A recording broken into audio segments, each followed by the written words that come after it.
Good evening and welcome to the main stage here at the MODUS Super Series, where it is finals night tonight, where we're going to induct our 10th name into the Champions Week field. And we're going to do it in the company of Chris Mason, as we have done all week. And a very warm welcome to the 2010 Players Champion, Paul Nicholson. Paul, this week has been an incredible week. We've had highs, lows, a little bit of everything.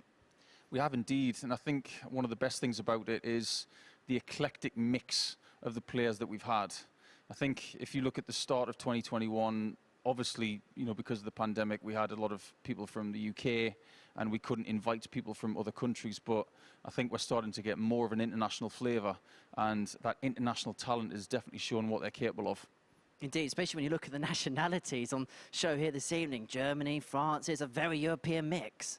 Yeah, absolutely, and of course they'll be over there watching their local favourites play in this, and a lot of the European players now will want to join in and get their name on the list and play on this fabulous stage. Josh Payne goes in tonight as the bookmaker's favourite. Rightly so in your eyes? Yeah, I think so. He doesn't fail to make a Saturday night. He's done it again. And he had a near miss, of course, back in week 4, losing it to Daryl Pilgrim. It's a game he should have won, so he should have been in Champions Week. But I don't think we can ignore anybody tonight. I think Veenig's going to be strong. And I love what Mace was saying earlier in the week about the Group A curse. And you look at what Graham Hall did in week 3. He got his way through to Champions Week, but ordinarily the people who win Group A just don't go through. But Josh is going to be feeling very fresh, only playing 2 days coming into this, so rightly a favourite for me. Yeah, and I think we've got to be a little bit careful with the players that have played all 5 days, because we've seen yesterday, although a lot of players found some much better form than they shown on the Monday, you could see fatigue was playing its part. Well, we speak all week, Chris, about this tournament being a marathon, but this really is the sprint at the end of the marathon once we get to Saturday night. Yeah, it's completely opposite end of the spectrum, isn't it? It's, yeah, quick-fire darts, almost like knockout darts, really. You sort of get one bite of the cherry. You don't win that opening game, it's out of your hands. And you look at the two groups that we have this evening. Group 1, pick that if you want. You could say that for most of the groups that we're getting on Saturday night now, I mean, look at what happened a couple of weeks ago when we had a 9-dart shootout and everybody was on the same amount of legs won, leg difference and the points. It's conceivable that that could happen again tonight, but I think the majority of the time people are going to go for the people who have had success on Saturday nights previously. So you're looking at Warburton, you're looking at Payne, and maybe it's somebody else's turn. Yeah, I like Lukas. Payne is the right favourite just because he's experienced this on a Saturday night. But Lukas's progression, and especially what we've seen him do on the Euro Tour stage, he could be the one to challenge either Warby or Josh Payne. But I agree with Paul. You can't write anybody off over this format because it is knockout darts. And don't forget about Thibault Tricole tonight, because we've already had maybe the biggest French dart story in history this weekend with Jacques Larbe winning the Europe Cup singles. So I know that Thibault's going to come into this really inspired tonight. And just finally, obviously for Josh and Mike, this is their second opportunity. Have both made finals, both been runners-up early on in this phase. Is there a difference of psychology for the players here for the first time this phase compared to the second, because they know they got no second chance? Yeah, both me and Paul talk about luggage, and when it's negative, it's hard to discard it or lose it. Though plenty of luggage is being lost nowadays, that is some luggage you want to lose. But you know, it will play its part. There's no negativity for a lot of the players coming into this, where those two, there is some negative memories. And again, it's all about managing those. It is a fascinating mix of players.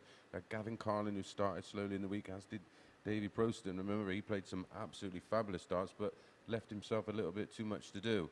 So Gavin is the one that will be having lots of confidence. You know, this guy was a tour card holder in 2019 through to 2021. He's played at the highest level, as has Josh Payne. Well, we've got these two legends in the commentary box this evening. Paul's going to join me up on the balcony from 10 o'clock. I hope you can join us. It's the finals of week 10 here at the MODUS Super Series.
Good evening and welcome to the grand finals of the MODUS Super Series here at the Live Lounge in Portsmouth. By the end of play this evening, we'll etch our 10th name into the Champions Week field. One of 6 can do so this evening. Let's have a look at the best of our highlights so far this week.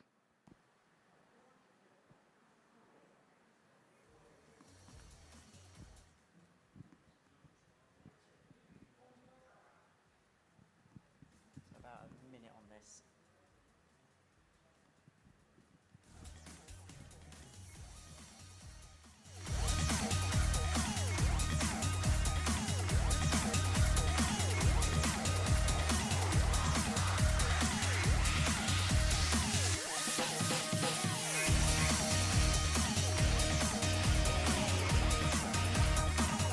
You look good in vision.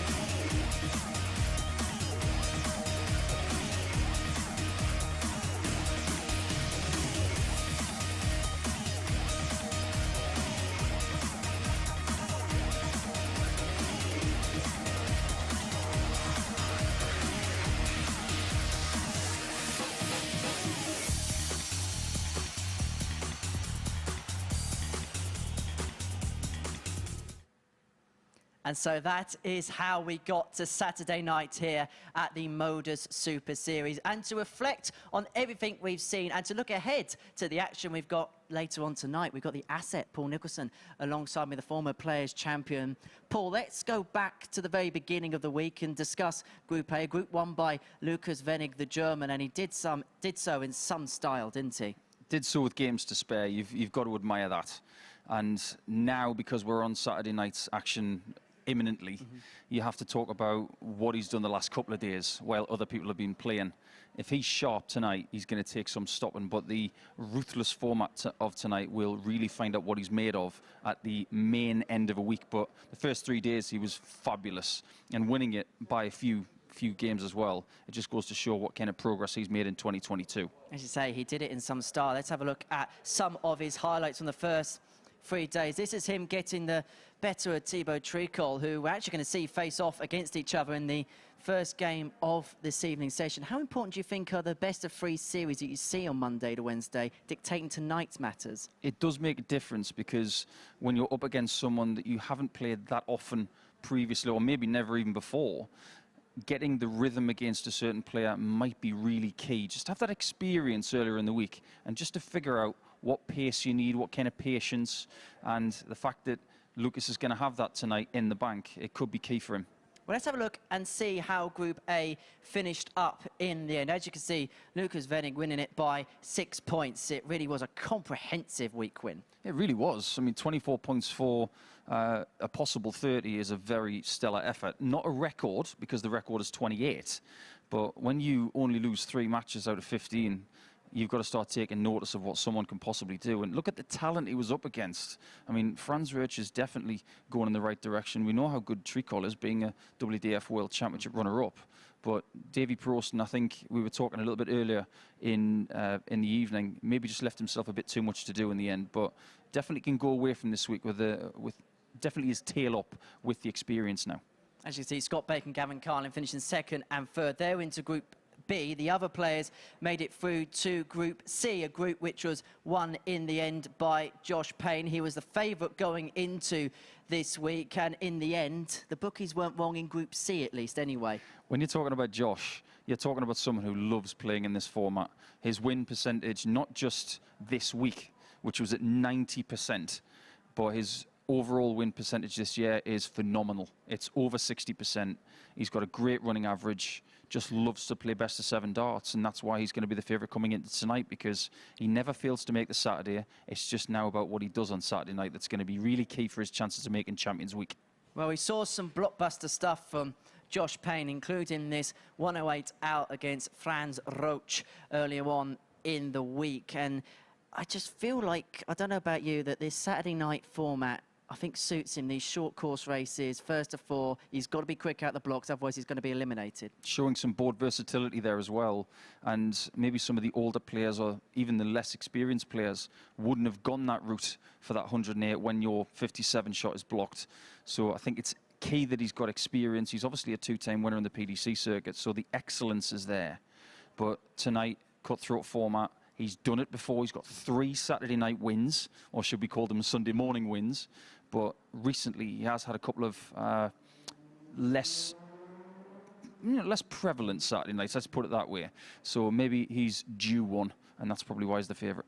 Well, Scott was joined in that group, so sorry, Josh was joined in that group by Thibault Tricole. This is the table in the end. Thibault Tricole 4 points behind Josh. Had to sweat it out up until around the final round of fixtures, but it's been a good week for French darts already. Can it continue tonight? Well, why not? I mean, what a story over the last 24 hours for Jacques Larbe, a good friend of Thibault's, who's gone and won the Europe Cup singles, which is an incredibly big story for French darts. But sometimes these things just happen, don't they? And the inspiration levels that Thibault's going to have tonight, he's probably never been so inspired in his whole career. Most certainly that. So that was Group C. The evening sessions were dictated by matters in Group B, and it was Mike Warburton who came out the victor in the end from that group. One of those players as well who's in that second chance saloon. He knows if he doesn't win tonight, he's out of the process altogether. Does that change the psychology of a player? I'm not so sure. I think on some level it probably does. You think that if you get second spot, you might get an invitation back for a second chance, but knowing that it is your final chance, you know there's a little extra urgency there. But Mike, very much like Josh, has got a lot of Saturday night or Sunday morning experience with us, but he's only got across the line once, whereas Josh has done it 3 times. So maybe not as likely for Mike, but we can never rule him out. He's got incredible technique and he's ultra confident, so that's why tonight's so exciting. And we saw at times Mike Warburton just getting the job done, doing what he had to do. And in this format tonight, just get what you need to do. Just get the results. OK, you want to win big early on to get the legs difference up, but if you've got to win a final scrappy, win it scrappy. More than anything else, in your group games, just win them both. Win the group, and then you know for a fact that you're going to be in the semi-finals. And 4 good games, job done. Try and make it simple. Don't try and bog yourself down at the very start of the night by saying, I must win by 4 legs to 2 or 4 legs to 1 or better. Don't think about it like that. Win 4-3 twice if you need to. Just winning is enough tonight. As you can see, that is the table. Mike Warburton was joined by Gavin Carlin and Scott Baker. Scott had to sweat it out in the end. Overnight, we thought that he might be a good bet to even go on and win the group. Mike Gillett, who played well on the opening night, but didn't manage to get himself through. He had a good second night. The first night kind of let him down. Let's have a look then at tonight's action then. These are the 2 groups that are in play this evening. Group 1, Gavin Carlin, Lukas Wenig and Thibault Tricole. Then Group 2, Josh Payne, Mike Warburton and Scott Baker. Very interesting. It's very interesting. I mean, you've got Scott, who's obviously the quickest player of the night, but he's one of the most effective as well. There's been so much chatter about Payne and Warburton that Scott Baker is going under the radar tonight, but we can't forget about him. He's had a very good week, arguably one of his best weeks in this format as well. So just let battle commence and let's see how the chips fall. Indeed. Well, our first match of the evening sees a battle of Germany and France. Thibault Tricole, the French touch, the man who made the Lakeside final back in April, takes on Lukas Wenig, a player who's been a regular on the European tour. Early on this evening, Phil Barrs caught up with Lukas to catch his thoughts on how he's been preparing for the final after a couple of days off. Lukas Wenig, here we are, finals night at the Super Series. You've had a couple of days off after topping Group A. Are you excited for this evening? Oh, of course, I'm really excited. A little bit nervous, but I'm really happy to play the finals on this stage, and yes, I'm really excited. Your 3 days in Group A. Monday, a little bit slow, but Tuesday and Wednesday, you really played some good stuff. Yes, it was great. Cool. But I think the first day was better than the second day, but the third day was really good. I really enjoyed it to play there and feel really confident, and it was great. And I think I'm ready for tonight. Many people won't know this, but you came in for a couple of hours yesterday for some solid practice. Was that needed? Yes, 2 days without that, it's too long, and I have no board at the hotel. And 1 hour a day, it's good to keep your arm warm, and that I get ready for today. So, and those are thoughts of Lukas Wenig ahead of tonight's finals here at the MODUS Super Series. As you can see, Paul Nicholson has raced his way down to the commentary box to join Chris Mason ahead of a really European night here at the Super Series. One player is going to add their name to the winner's roll of honour and confirm their place into Champions Week. Let's head on to the stage. The 2 players are ready. Your referee is Owen Binks. Thank you very much, Henry. And I am delighted to be joined by my longtime colleague now with a mic in our hand. Paul Nicholson, how have you been, pal? Yes, very good, Mace. Great to be here with you.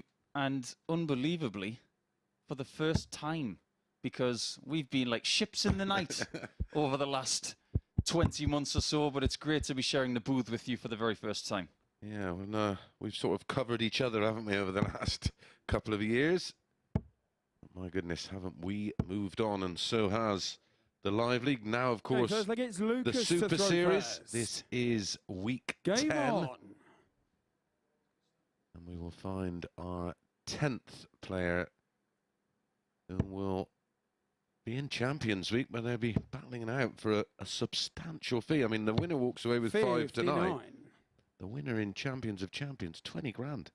A lot of money and financial security for their careers going forward. 180. And Double T, as I like to call him, looking to triple tap his way through this first game of the night. There's going to be 2 games per player in each group. 45. This is Group 1, which also involves Gavin Carlin. But isn't it really interesting how things have moved on in the world of darts over the last few years? Did we expect to be having a heavyweight game between Germany and France? Well, I was going to say to you, it's more like a football match, isn't it? It is 140. certainly nothing I expected to be commentating on. And Thibault is starting fast here. 81. That's his worst start of this first leg. But he's on 105 after 9, which is a very strong start against the Group A winner of this week, Lukas Wenig, who's really started to get some traction in 2022. Yeah, he's had a couple of great performances on the Euro Tour, which will have set him up nicely Game for shot this. the But first leg. Thibault Tricole, way more experienced in this format and in this environment than Lukas, and that may Second leg is Thibault play to its throw part first. in the result of this match. I mean, Lukas was a very warm favourite, and rightly so after his performances.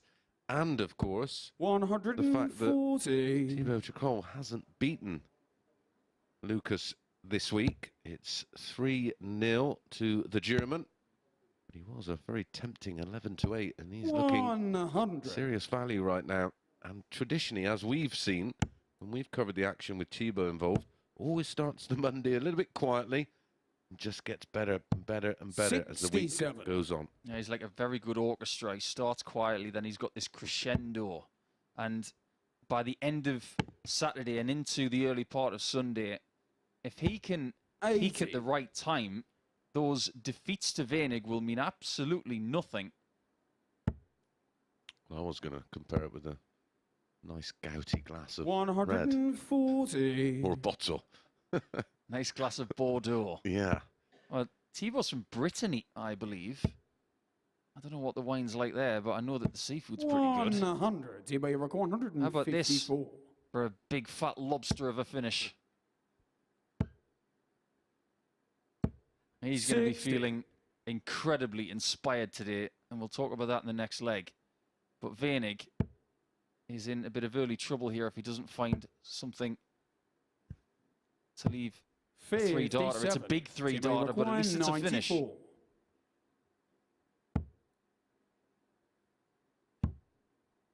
Oh, has he got the double 18? Game You shot bet the he has. second leg. What a Thibault start from Tricole. Thibault Tricole. 12-darter in leg 1, then a 15-darter, and Veenig is on the ropes in this first game of group number 1. Everyone will be looking in the practice room as if to say, I think the Frenchman is here to play.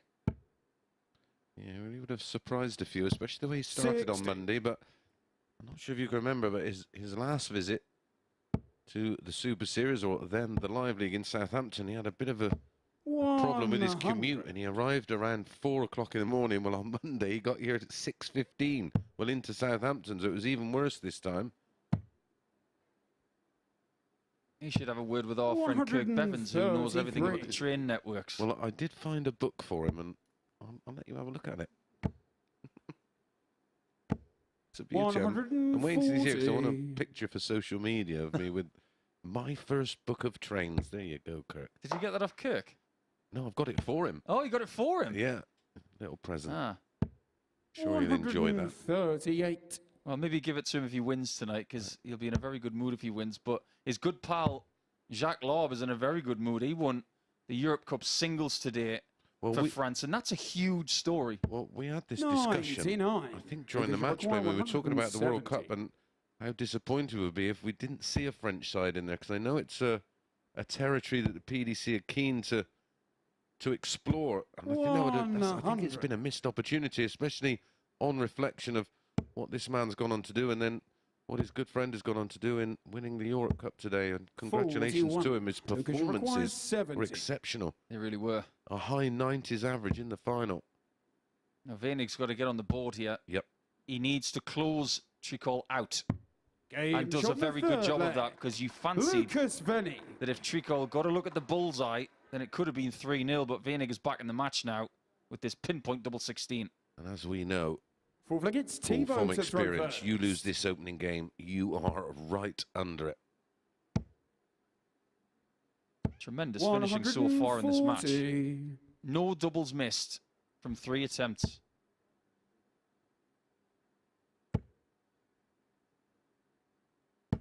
You leave 140. yourself so much to do, and it's out of your hands when you lose the opening match. 100. Because if you then don't beat, well, in Lucas' case, if he does lose to 100. Tricole, then loses to Carlin, that's it.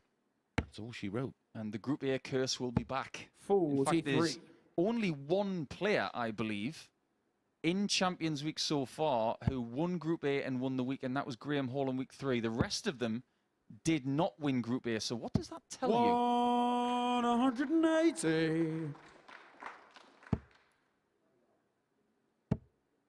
Well, he has responded 100. outstandingly here. He could have panicked from 2-0 down. What he's done is find another level. Remember that band? I think you may have gone to some different clubs to me, mate. 69.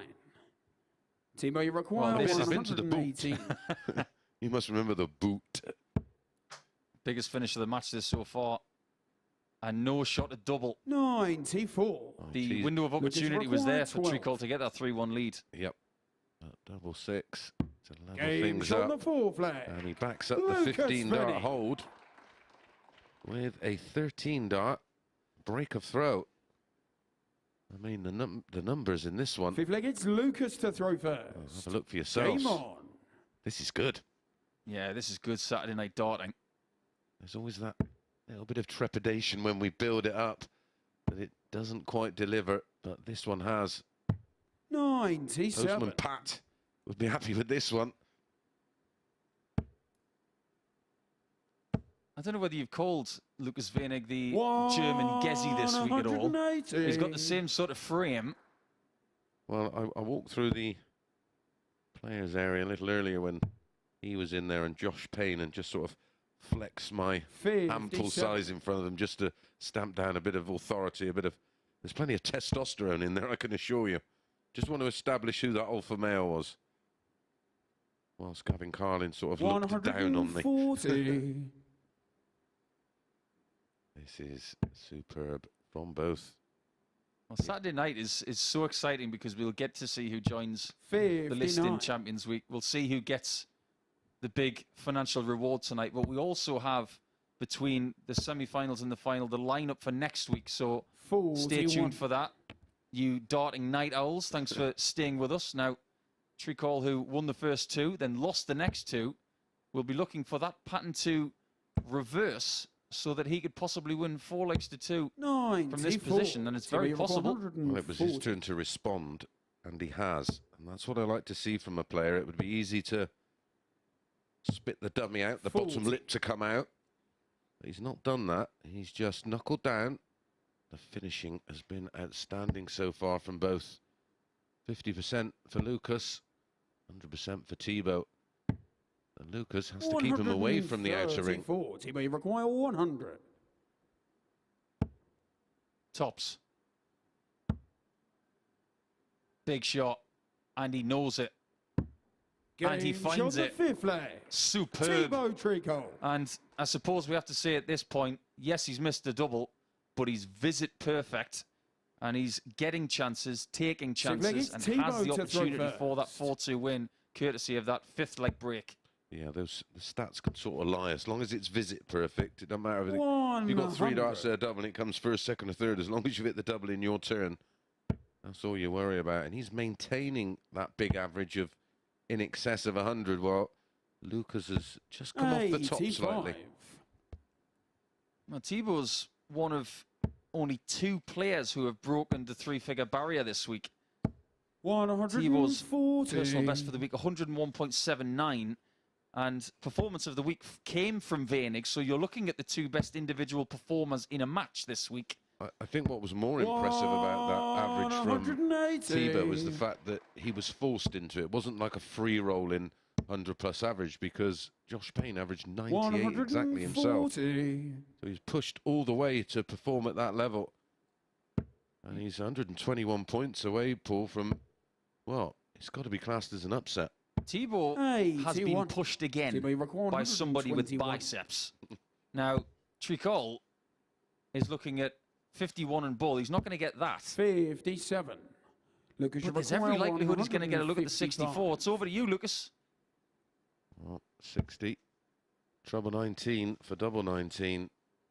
This would be some match saver. All he can do now is apply a bit of pressure 84. across his fingers 64. and his toes, because the doubling from this man has been outstanding. And he remains visit perfect in the match. What a performance in our first match of the night. An inspired 4-2 victory for the French touch. And there you can see his average in excess of 102, his best performance of the week. And if you're going to save your best performances for Saturday night, you've got every chance of picking up that top prize. Veenig in trouble in Group 1. And when we come back after the break, let's have a little look at Group 2. It's going to be Group 2 straight after this.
What a way to start our evening here, the MODUS Super Series. Thibault Tricole kicking off the show in style with an average of 102 and in excess in a 4-2 victory against Lukas Wenig, who himself averaged just under 97, 2 maximums apiece in the match. It was a quality affair, but it was the 2-ton-plus checkouts, including that 105, that won it for the Frenchman in the end. And it means it's he who is in pole position to progress through Group 1.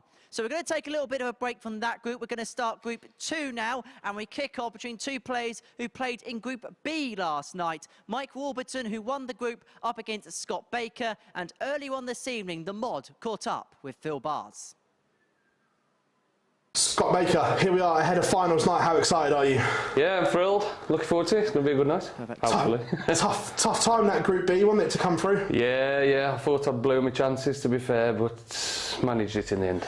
Those last couple of games, did you know what you had to do going into them? Not really. I knew it was close anyway because Mike was picking results up and I was really performing yesterday. I managed to get the last one, but by then I was told it was already done and dusted anyways, but it was still nice not knowing because something to play for. You played in Southampton, coming here. What a transformation it is on the Super Series. That's amazing. Really impressive. It's nice to be back on the stage. So, yeah, man, it's really good what you've done. Great setup. It's good for the players, good for the fans, and good for people watching as well. And are you hoping this catapults you into 2023 to try and do bigger and better things? Yeah, definitely. It's helped a lot. I mean, every time I've been invited, it's experience boost, morale boost, and it just helps all round. Tough groups tonight though, but are you looking forward to the battle here on finals night? Yeah, I'm looking forward to it. It's always a tough battle anyway, can't disrespect any other players. I'm all here because they've earned the place, but tough one tonight. Well, Scott has been with us throughout the duration of the week here at the Super Series, and he has given us some real highlights as well, including this moment, as you can see on your screen now, the 1-6-1 against Lukas Wenig in Group A. He'll be hoping for more moments just like that this evening as he takes on Mike Warburton. But it's all about the group stages here and now, the bread and butter before we get through to the latter stages of the evening. Who's going to get the first spoils then in Group 2? Let's find out in the company of your commentary team. It's Paul Nicholson and Chris Mason. Thank you, Henry. Oh, what a performance that was from Thibault Tricole. He's in the driving seat of Group 1. We move on to Group 2. With this man, Mike Warburton from Wrexham. They had a great win today. Former semi-finalist, nicknamed Warby. And if you are a aspiring player just starting out, won't go far wrong, Paul, basing your throw on Warby's. Yeah, you're not wrong. One of my favourite throws in world darts. And I know you're probably sitting at home or on your smart device thinking, he's only saying that because he's playing tonight. But look at that. Just a beautiful throw. Well, I suppose this is right up your alley. But even for someone like me who's not a particular... I'm a fan of golf, but not a player. But when I watch a golf swing that's absolutely perfection or a cue action, you look at Warby and, you know, we both have sort of modelled our own throws on getting them as perfect as possible. When you watch that, it's just 60. A thing of beauty. The best way I can describe it, and this may be the best compliment I can pay Mike Warburton, because he is a golfer, 140. is that his dart throw is as pretty as Louis Oosthuizen's swing. It's that good. Now, Baker's a bit of a fury. Baker just gets on with it. He is 100. He's a bit like Matt Fitzpatrick, he would say, just, okay, club next to the ball and whack. Great to watch is Scott Baker. I love 30. That he's got a brand, he's got an identity, he's got skill, and he doesn't overthink things. Oh, when he's on, he's on. He's one of those throwers. Warby very much an aimer. You can see him. Right eye dominant, sights the dart, looks down the line of fire. 96. Where the polar opposite with Baker, he just throws off weight and rhythm. Wallop. Get in that red bit. 140. That's him in a nutshell. And Scott Baker this Jim week. Furyk, I was thinking. Jim Furyk, yeah, he's a bit inside and out. Yeah.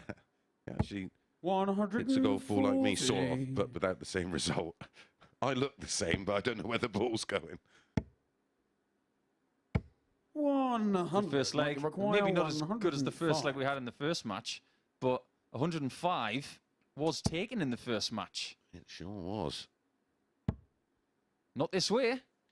Walk this way.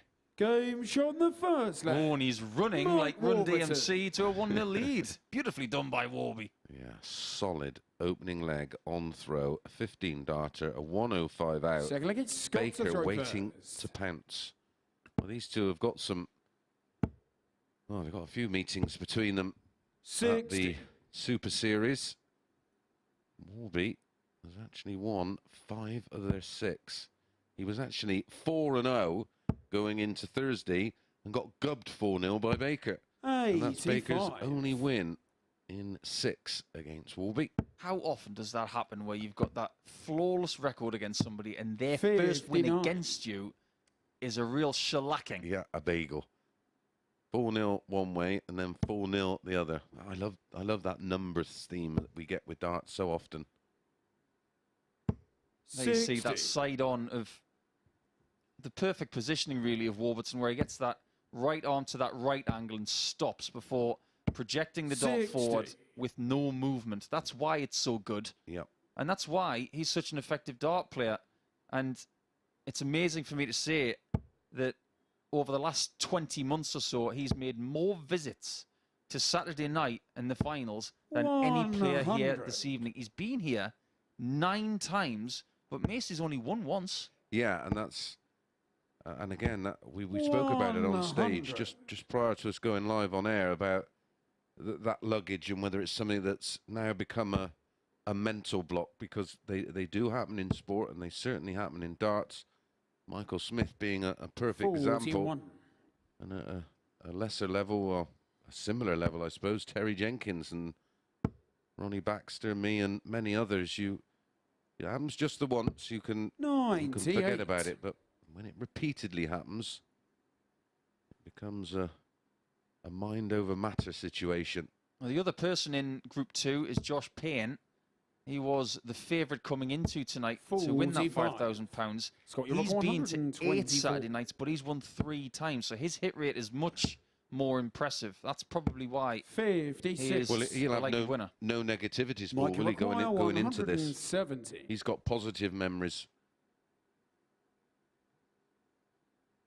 Biggest finish of the week so far for Warby is a 161. It will remain the case. Should be looking at the 25 and bull here, but 60. decides to try Scott, the you aggressive require approach and it doesn't pay 68. off. Yeah, but Baker to get his first leg on the board, and incredibly, Game shot well, the he's second got it in the leg. end. Scott Incredibly, Baker. Paul, he played so well on the Thursday, went into the Friday, lost his opening 4 matches. I mean, he could have actually qualified So like it's with Mike losing to throw 5 out of first. 5 on the Friday. Game on. I don't ever remember that happening. No. It probably has at some point, but if you want an insight into how quickly Scott Baker thinks, on that 68 checkout, that 96. second dart was a horror show. It was miles away from his intended Closer target. to 7-7. Absolutely. And by getting that double 45. somewhat fortuitously, he thought about the 8-8 in quick, smart time, and it worked. Yeah, you don't want too much thinking time in this sport. Doubling tonight has been 100. outrageous. We've had 2 legs in this contest, and they haven't missed. And it's very similar to what we had in the first match tonight, where our combatants had 100. 50% and 67%, but they were perfect at the start. Yep. Well, you would expect a little bit of nerves, but of course, they've been on that stage all week. They're acclimatized, 96. or as they say in America, acclimated. Correct. Acclimated. Although they have complicated things, they can't call it, a path. 100. It's got to be a sidewalk, because it's, just so we're clear, it's on the side of the road and you walk on it. Right, okay, I got it. Yeah, crabs like sidewalks because they walk sideways. Well, there's a very focused and 99. intense look there from Warburton. That's what you get when he plays. He's incredibly confident as an individual, but he really does put the yards in. Yeah, he certainly 100. isn't, Might require 110. Backwards coming forwards, is he? Although, as they say, a closed mouth doesn't get fed, Paul. Double 18 for another ton plus. 92. I thought he was going to get that. Scott, you require 156. It just looked really likely. Now, Baker's had his fair share of big outs this week, but this is not going to be one of them. But is this going to be one of the legs tonight where mistakes 140. Mike, you require 18. Stipulator wins this match. Double 9 is tricky. Not nice, is it? Scared to attack. And No he did score. eventually with the final dart. Scott, you require But 60. that 140 may have just planted a seed of doubt. Game The shot wire, the third that leg. one's between them. Scott Baker. That's our first break of throw, and it goes to Baker. Again, the outsider of the two players in the opening match Fourth leg, it's Scott to throw first. was the winner. In Game on. Thibault Tricole, Warby was the 8-13 favourite. Baker 6-5. Is he going to spring a bit of a surprise? 7. Not with darts like that. Are you going to say it or shall I? 7. 7. We had a 9 the other day, didn't we, from Davy Prince? Oh, that was brilliant. And 60. Edgar was over there fiddling away, and I'm thinking, oh, I don't know what he's doing. He's still commentating. He's on his phone and that. So I said, "You right over there, mate?" He said, yeah. 100. And I'm just tweeting the 9. I went, "Oh no!" And he's got a strange sense of humour. And oh my goodness, we were absolutely the amount of people that fell for it as well. 60. Including me. Yeah. Well, the thing was, we nearly had an actual real 9 a little bit later. Oh, and get well soon, Matt. He was playing football today and got clattered and ended up with a head injury, but not a serious one. There's not a lot in there to damage.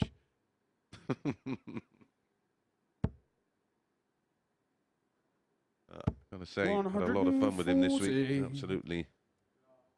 Absolute pleasure to share the commentary box with him, as Come it on. is tonight. Come on, Scott. Set up the 350 and 6. 180. You love this, don't you? It's like the condor in golf. The hole-in-one on the par 5, it's super rare.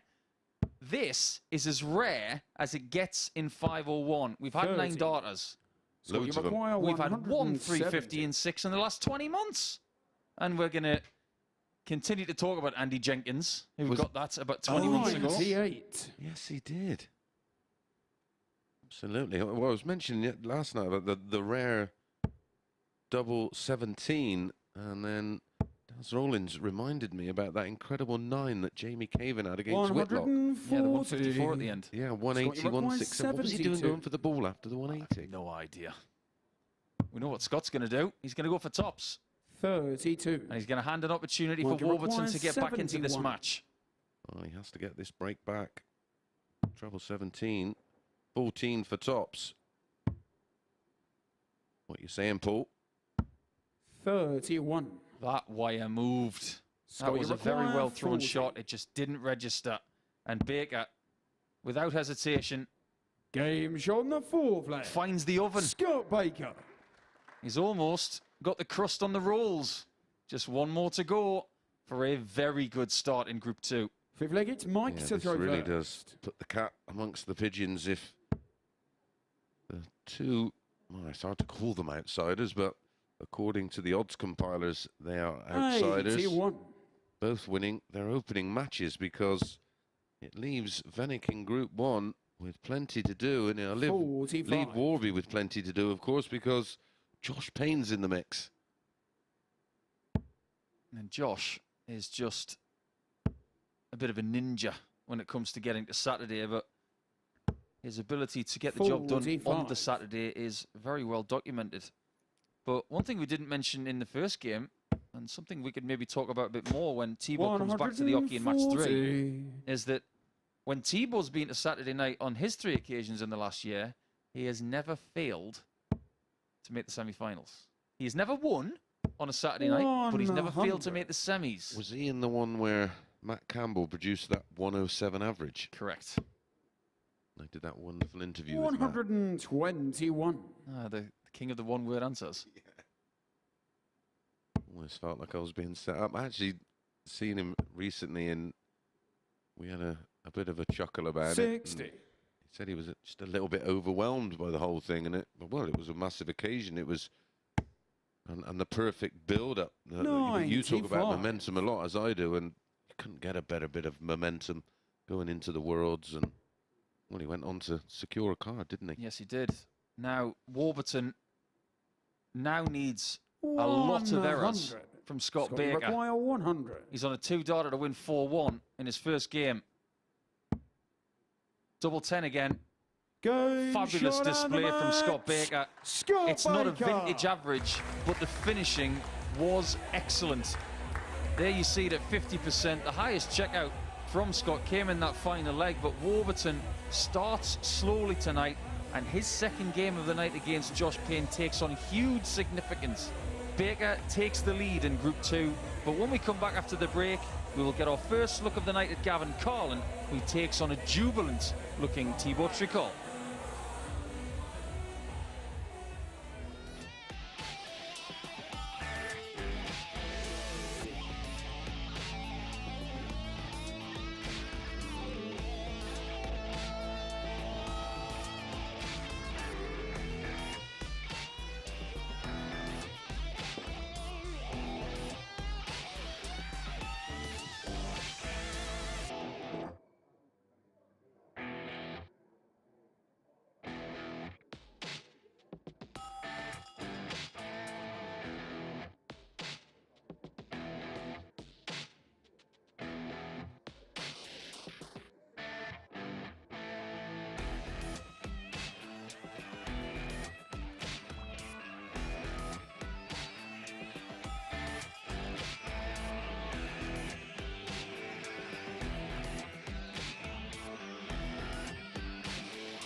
Welcome back to the MODUS Super Series, where Scott Baker has got his evening off to the perfect start after getting the better of Mike Warburton by 4 legs to 1 with an average of 85.2, 50% on the doubles and that 100 high out.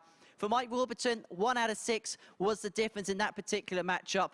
A 105 high out was his highlight and the only leg he won in that particular match. So work for Warby to do if he is to get out of Group 1. So we're now heading into the halfway house in our group stage worth of action this evening. Match 3 sees Thibault Tricole, the Frenchman, in action up against Gavin Carlin. Gavin's been with us since Monday here at the Super Series and has been one of our most consistent performers, as you can see here, as we have a look at his highlights reel of the week. It's 105 against Niall Cullerton last night as he got his way through Group B yesterday. Well, earlier on this evening, our colleague Phil Bars caught up with Gavin to see how he's feeling ahead of finals night.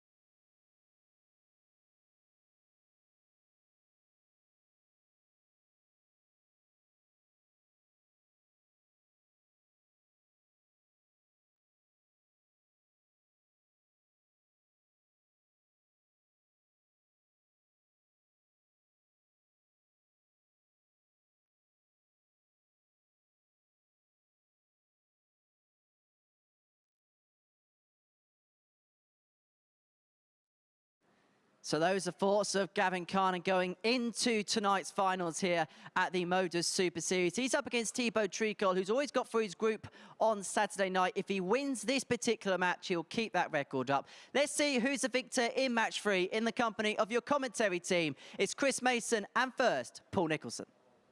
Thank you very much indeed, Henry.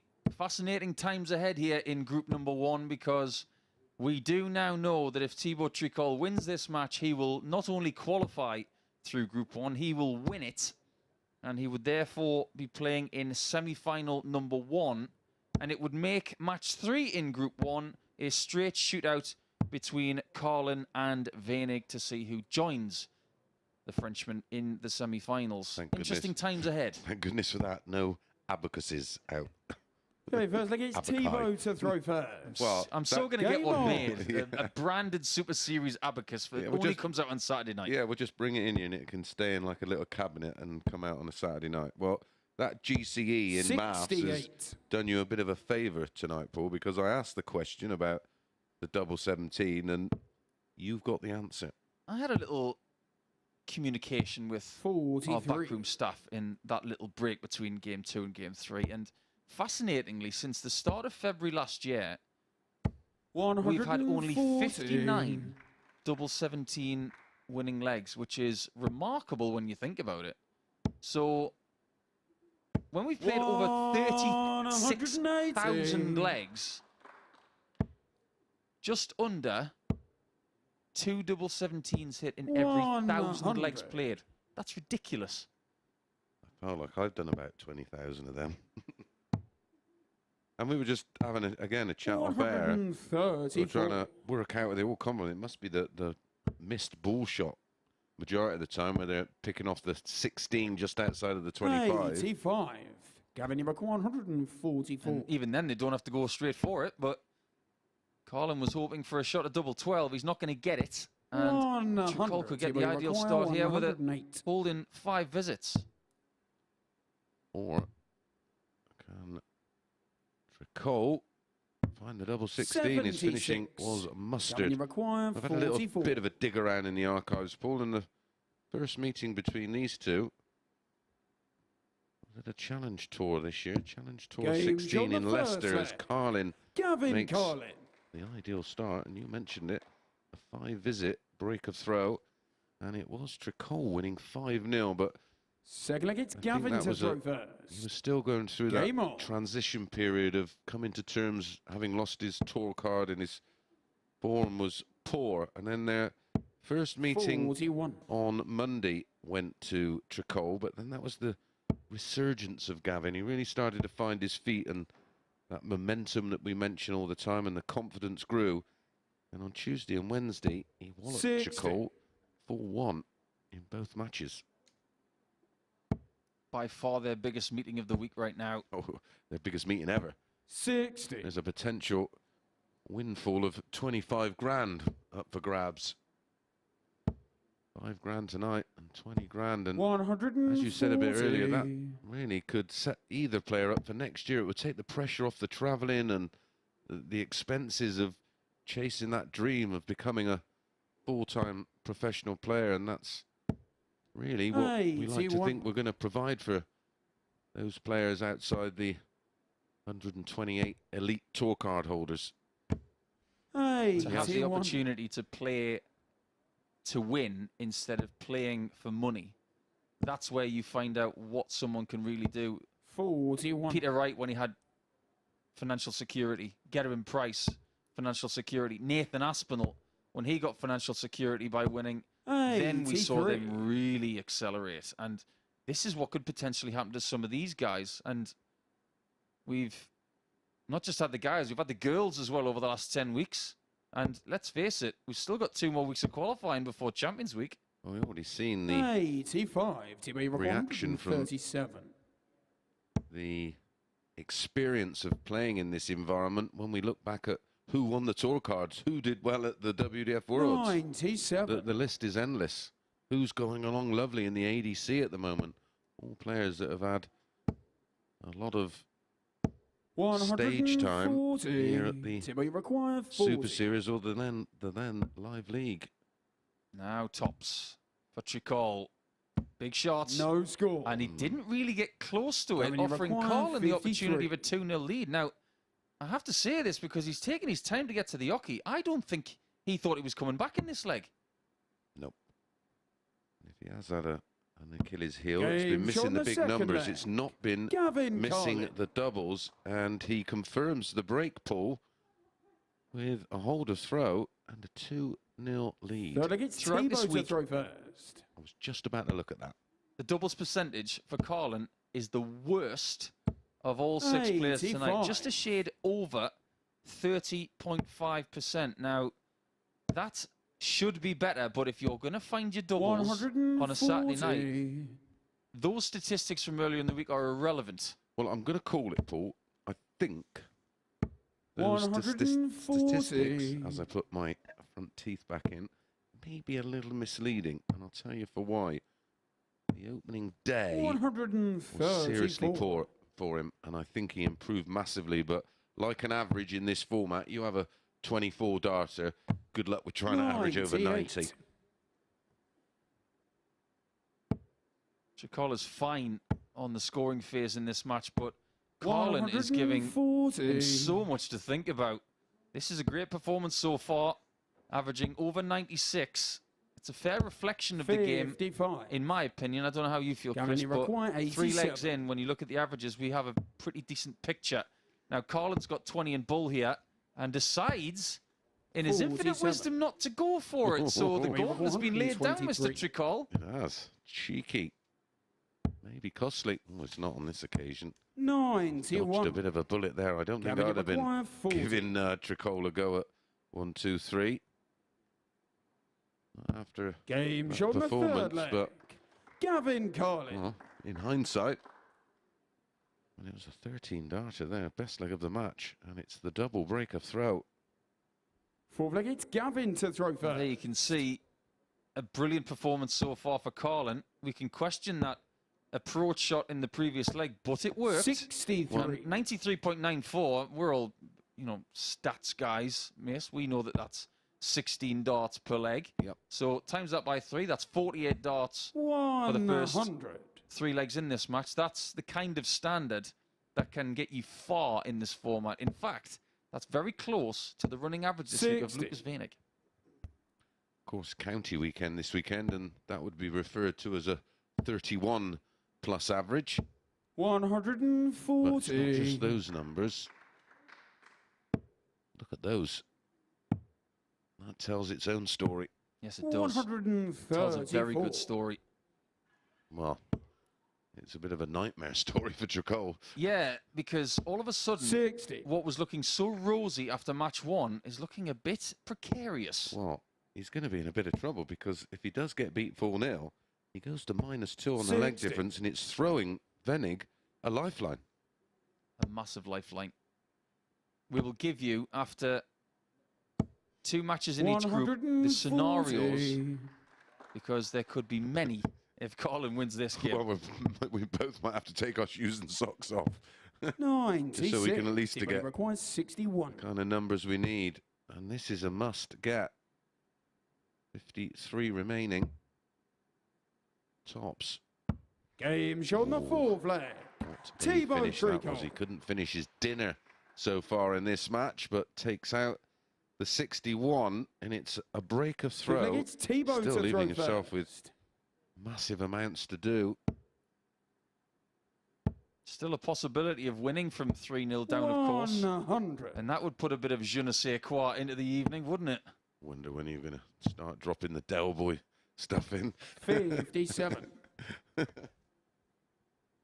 I don't know a great deal of French, but I did walk past Thibault earlier and said bonjour, bonne chance. 100. I suppose, je ne sais pas pourquoi.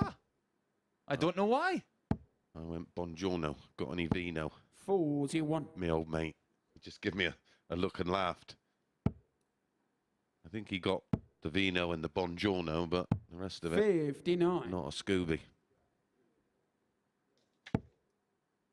And Carlin really wants to get this job done sooner rather than later, and that will do him a great deal of favours. 180. That is his second maximum of this match, and it gets him in the lead, but only just. I have been impressed with 45.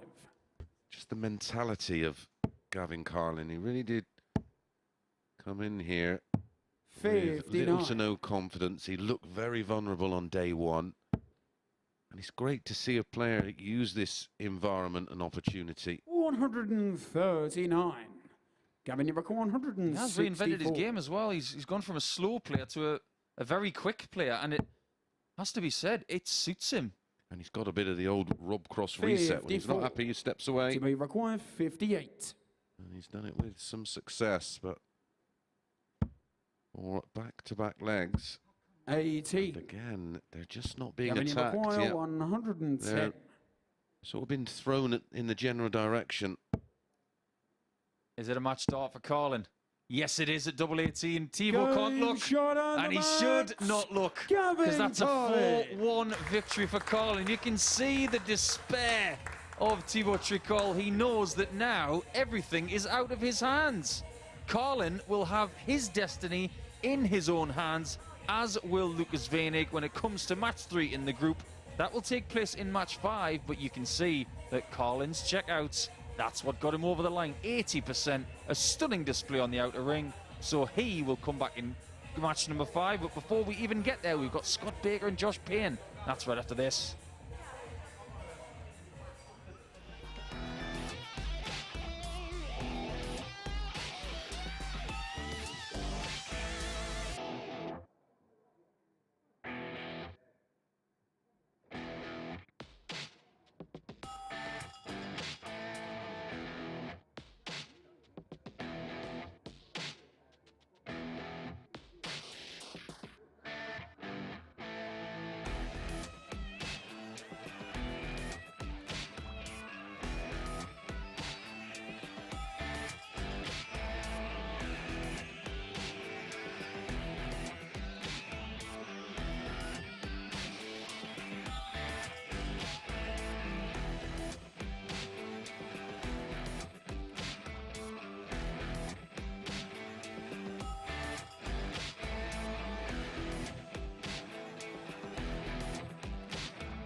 Well, that wasn't just good, it was Carlin, wasn't it? A brilliant victory there for Gavin Carlin in our middle match in Group 1 this Saturday evening against the French touch Thibault Tricole. Let's have a look at the stats then from that previous encounter. Gavin Carlin with an average just underneath 90, 2 180s to his name, 4 out of 5 on the checkouts, 80% ratio, 110 high checkout.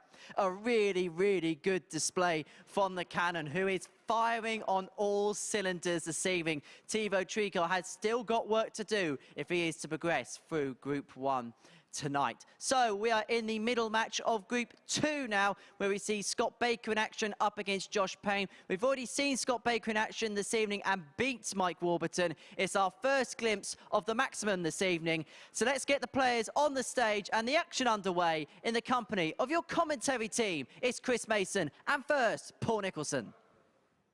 Many thanks, Henry. What a night so far for the outsiders. And Josh Payne comes into tonight as the favourite to progress, but he's up against Scott Baker, who's already going to win tonight by 4 legs to 1, a comprehensive one over Mike Warburton. But the 28-year-old from Ashford in Kent, he's a 2-time PDC Pro Tour winner, as you can see, but he's a 3-time winner on Saturday nights here at the Super Series this year alone. 8 visits to Saturday night. He always makes it when he comes here in qualifying through the week. Will it be a 4th Saturday night win to get himself into the Champions Week in week 13? Unlucky for some. Okay, first leg, it's Scott Lucky to throw for whoever first. walks away with the 20 grand. Yeah, if you've been backing the Game on. outsiders tonight and you put them in a treble, good for you, because 11 to 8, 6 to 5, and even money. The 3 outsiders.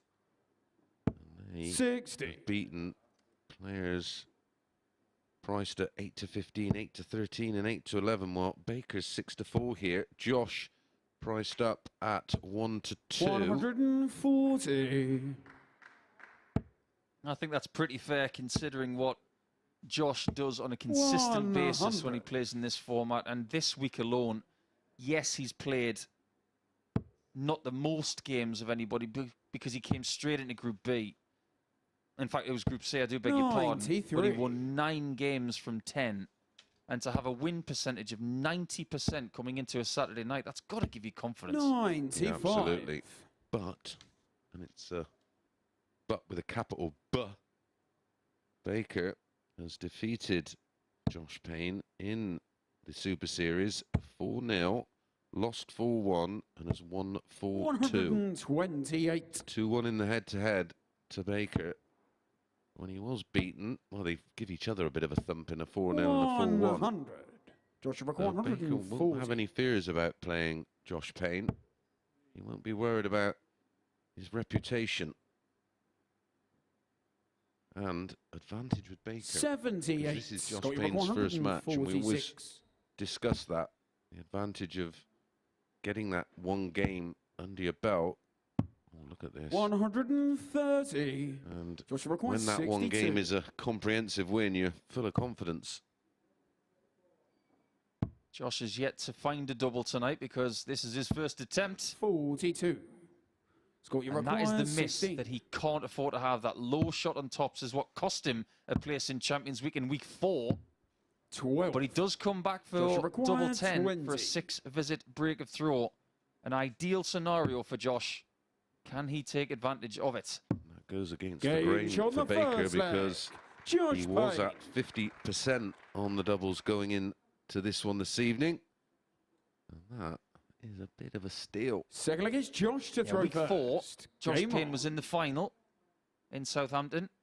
He lost to Daryl Pilgrim in the early hours of that Sunday, and he left the building with smoke 95. leaving his ears, because that is a match he should not have lost. Yeah, he had multiple darts to win that one. 140. Pilgrim, one of the 9 already safely through to Champions of Champions. Go on, I'm going to put you on the spot now, Mace. We don't know who's going to be the 10th person, or as it stands, the 10th man. But who's the favourite right now? I know that a lot of people will go for Scott Williams because he won last week. 100. But I like Graham Hall. So consistent. Yeah, I'm a big fan. I've known Graham for years. He was knocking around the West Midlands team or scene, should I say, while I was still sort of playing a lot of darts and was still going to a lot of opens. And you know, that was his career was in his infancy, and he gave me a couple of wallopings then. And we all thought, well, he's going to go on to do something in the sport. Went missing for a while. 100. My goodness, the last 12 months, 18 months, he's been winning opens all around the country, up and down the country, travelling, learning his trade. 137. And I think that was shown Joshua in McGuire, week 3 109. when he won a real hot group, defeating Gian Van Veen in the final, Scott Williams and Ryan Furness in the semi-finals. Danny Van Tripe was in there, as was Arjan Conterman. 71. That was a tasty Joshua Saturday McGuire, night. 64. Just like this one, where Scott Baker's looking to even things out. I like Robert Owen. I literally could look down the list of Owen, Barstow, Hall, Pilgrim, 32. Evans, Tian, Usher, Joshua McGuire, Whitehead and Williams, 38. and make a case for them all. Oh, yeah. Good luck pricing that up. Double 19. Josh has already hit this week, but this is a really tricky shot. Left side. No score. Well, we've seen a highlight of that, didn't we, in a little clip 32. earlier? And it was a key moment. It was 2-all in the Game match. It was shot for a the breaker second throw, leg. and he Scott wasn't looking Baker. convincing at that point. As Baker breaks back, well, we're getting better in increments of 1. That was a 16-dart Scott breaker to throw throw. first. Game Got a on. nice ring to it, that. Baker breaks back.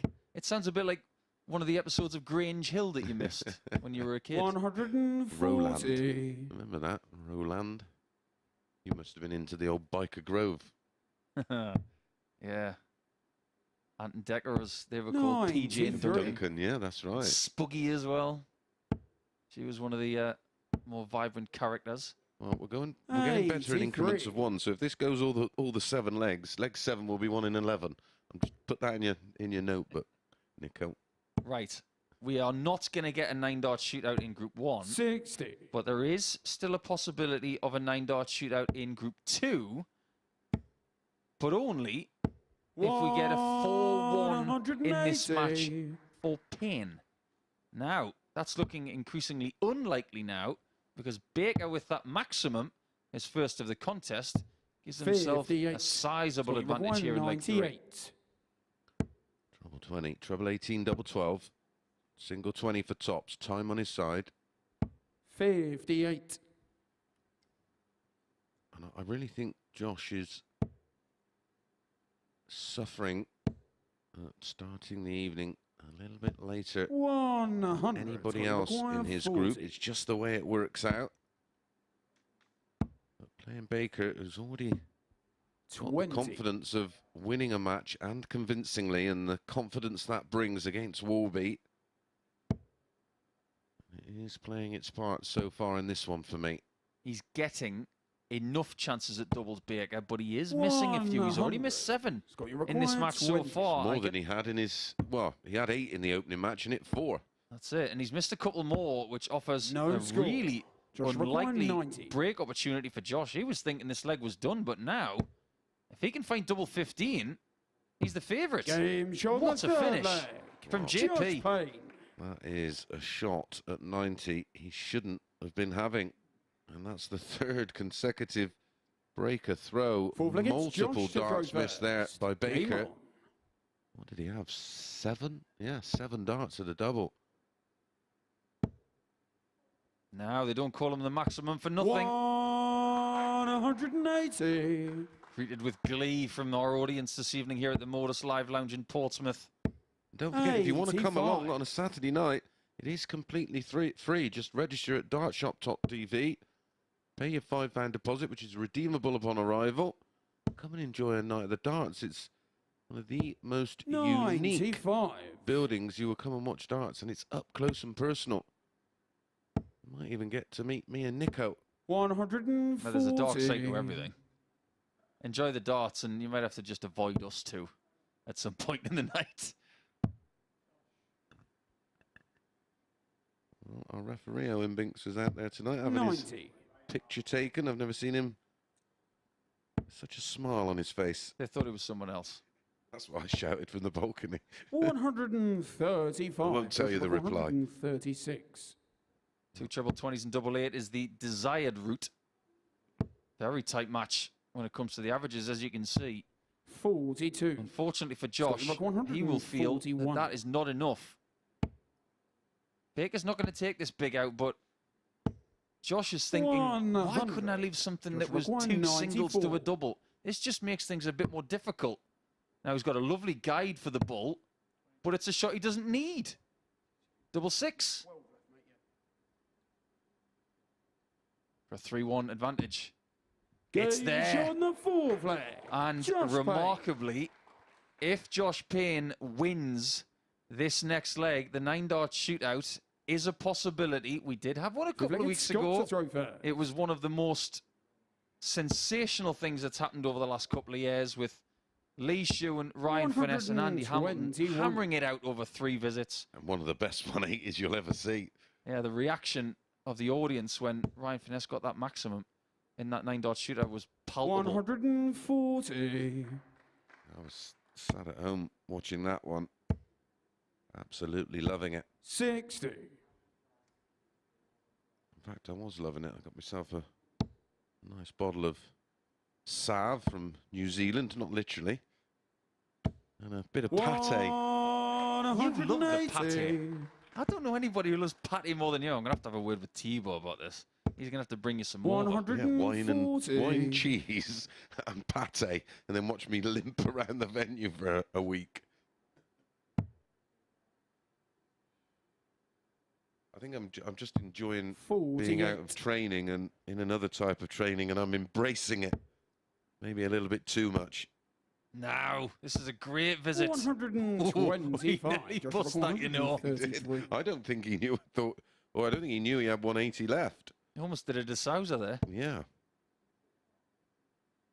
Well, he's fortunate that he's coming back for this 2-dart. He could have been coming back for a shot that wouldn't have given him the leg. But double top it is. He's missed a lot of doubles in this match, but that is a huge double 10. His second hit from 12 attempts, and it does make sure that we're going to get no 9-dart shootout tonight. Well, this game Safe leg is Josh to throw first. Found another level, Paul.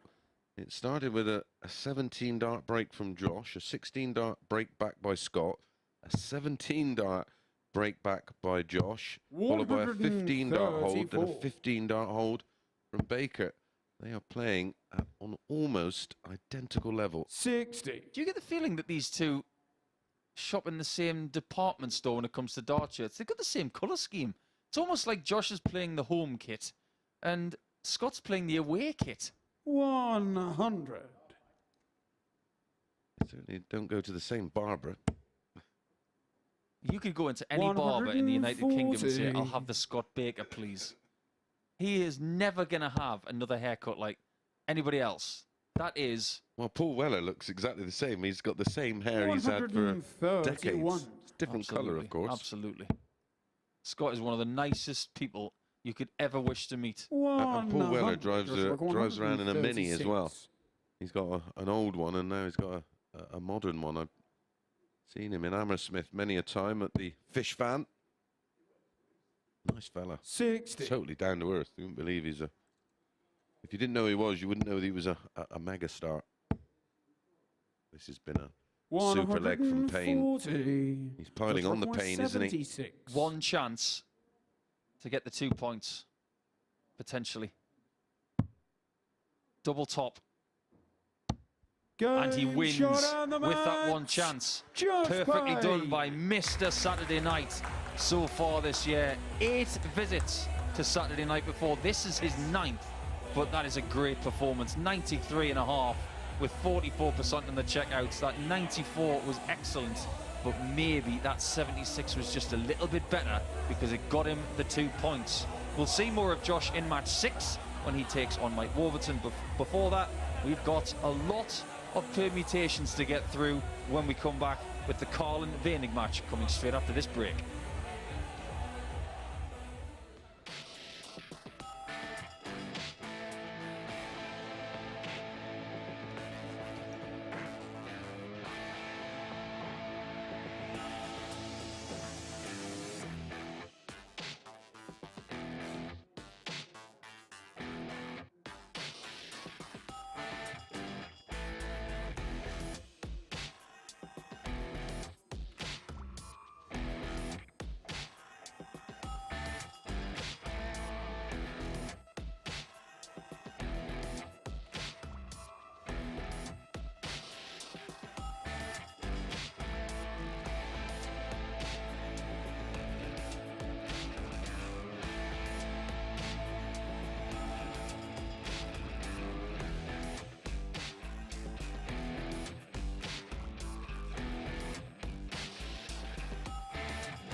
Welcome back to the MODUS Super Series, where both of our groups are going all the way down to the final matches. It is going to the wire here on Saturday night here at the Live Lounge in Portsmouth. And that is because Josh Payne has got the better of Scott Baker by 4 legs to 2 in match 4 of our pool stages, with an average of 93.45, 2 maximums to his name, 4 out of 9 on the doubles, and a 94 higher, as you can see there for Scott Baker, 2 out of 12 on the doubles in that particular match. So one more game to go in Group 2. That'll be the decider between Josh Payne and Mike Warburton. But we have a deciding match in Group 1 between Gavin Carlin and Lukas Wenig. This is the situation then going into the final game of the group. Gavin Carlin only needs 1 leg to secure his qualification through to the semi-finals. If Carlin wins, it'll be him and Thibault Tricole that secure their place into the semi-finals. A 4-0 win for Lukas Wenig would mean it'd be him and Thibault through to the semis, but 4-1 or better for Lukas Wenig would mean it'd be him and Carlin sending each other through to the knockout stages here at the Live Lounge in Portsmouth. So let's finish off Group 1 then and hand back over to our commentary team. It's Chris Mason and first, Paul Nicholson. Yes, thanks, Henry, and very well done for remembering all of those permutations, because I've got them written down right in front of me. We were having a bet, weren't we? There's no way he's going to go, well, there's too many. Let's go and hear from the boys in the box. I'm sure they'll be able to explain. I'd had a look at it, and I said, go on, Paul, you can have that lot. Well, here we go then. We know that any Gavin Carlin win means that Carlin wins the group and Thibault Tricole will go through second. We do now know that Thibault Tricole cannot win this group, but Veenig now needs a win by a margin. Carlin needs 2 legs to win the group, and Thibault Tricole needs a Carlin win or a 4-0 win for Lukas to qualify. It's very complicated, so let's take it 1 leg at a time. Let's approach it like we're players once again, mate. Yeah, the other one's a little bit easier. Basically, Warby needs to win 4-0 against Josh Payne, or his night is over. Now, is that scenario that we've talked about before, where the winner of Group A failing most of the time on Saturday night, is it going to happen again? It is the curse of winning Group A, so I will not be winning Group A. 140. In week 12. And I do hope my colleague sat next to me wins Group B. 58. Just let the cat out the bag, you see. We will be announcing the players for week 11 a little bit later on tonight, so stay tuned for that. Yep, yourself and Henry will be going through the lineup, and I've had a look at it. My goodness. I cannot wait for next week. I will be tuned in. And don't forget, if you want to come next Saturday night, it will be well worth it when you hear the lineup. Just register at dartshop.tv. 45. Yes, I'll be here next Saturday night. Can't wait for it, but... Well, I will be myself. I'll be glued to the action all week. 51. Now, this is a slow start from Lukas Wenig in this second game of the night, but Carlin is leaving his opponent in his wake. 91. This is a really good evening's work so far. In his first game, he averaged just a shade under 90, but his doubling was magnificent. And if he can maintain that in this game, it looks like Veenig 45. may be about to leave us. Carlin was a massive price just to win Group A. Game show. Never mind qualify. Gavin Carlin for the finals, might. Never mind confirm his place as he has done there in the semi-finals and winning a group both me and you felt that just might be a bit too big for him. Yeah, Carlin is now through. He will be in the semi-finals. It now just depends which place he takes. 85. Lukas Wenig has got to be really good from here. Just have to re-emphasize what happened at the end of the Carlin Tricole match, because Thibault was very aware of his predicament. He was almost on his knees in despair at that 42. loss of 4 legs to 1 against the Northern Irishman, because he knows it's firmly out of his hands. And what he could do with is a Carlin domination display now. 100. Lukas wins, he's in.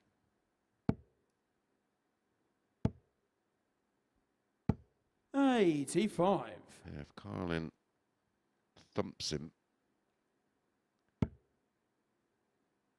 well, irrelevant, isn't it? Lukas has to win from here.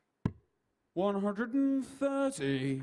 This is a much better leg, though. Leg 1 was a bit sketchy, but he has got himself off the floor and put in 4 very tidy visits to leave 71. Lukas, you require For a 71. 1-1 scoreline, he's got a minimum of 6 starts here. That's a bit of a slip. 49. But he didn't expect to be on double 11 in that match, in that leg, sorry. That's not it very often. What did you say the second fewest hit double was? 13? Double 13 was the second rarest hit 140. in the last year Lukas, and a half. required 22. I think there's 129 double 13s hit. Well, this time it's double 11 with Carlin on a finish, and he's not liking the angle. Would you have taken the split there, Paul? Game shot what the a second time leg. that was. Lukas Dinked it Wenig. over the top. Just moved slightly to the right, didn't he? Just to change the angle of entry. Well, that was a big leg for Lukas. Delegate Gavin to throw. Yeah, Lukas is going to be playing in the German Game on. Super League in early November, and I think he will go into that as one of the favourites. Is that the one you're going to be covering? I will be writing an article about the German Super League. Look at you, Paul. Dear, oh dear.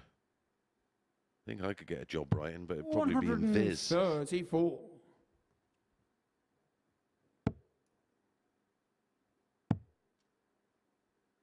Now, does Carlin get back on the horse here? 96. He probably already knows that he needed 1 leg to qualify.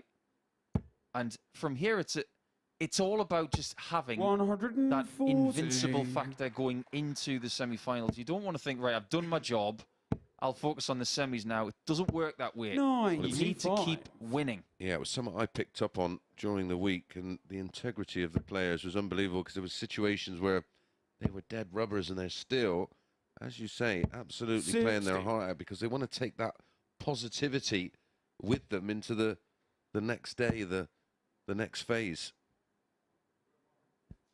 You don't want that negativity of losing a match. 167. Yeah, losing sucks. Some people hate losing more than they enjoy winning. 100. Case in point, you sat next to him. Now, this leg is far from done if Gavin can find a big old shot here. 113 left with 1 dart. 99. And that's all right. Lukas That's a little bit of requires pressure on this 67 67 for Veenig, who's looking to get his first break of throw in this match. Well, 18 for double 16 for a 15 dart break of throw would be the best leg of the match so far. And back-to-back legs. 35. All the German. Gavin, you require 94.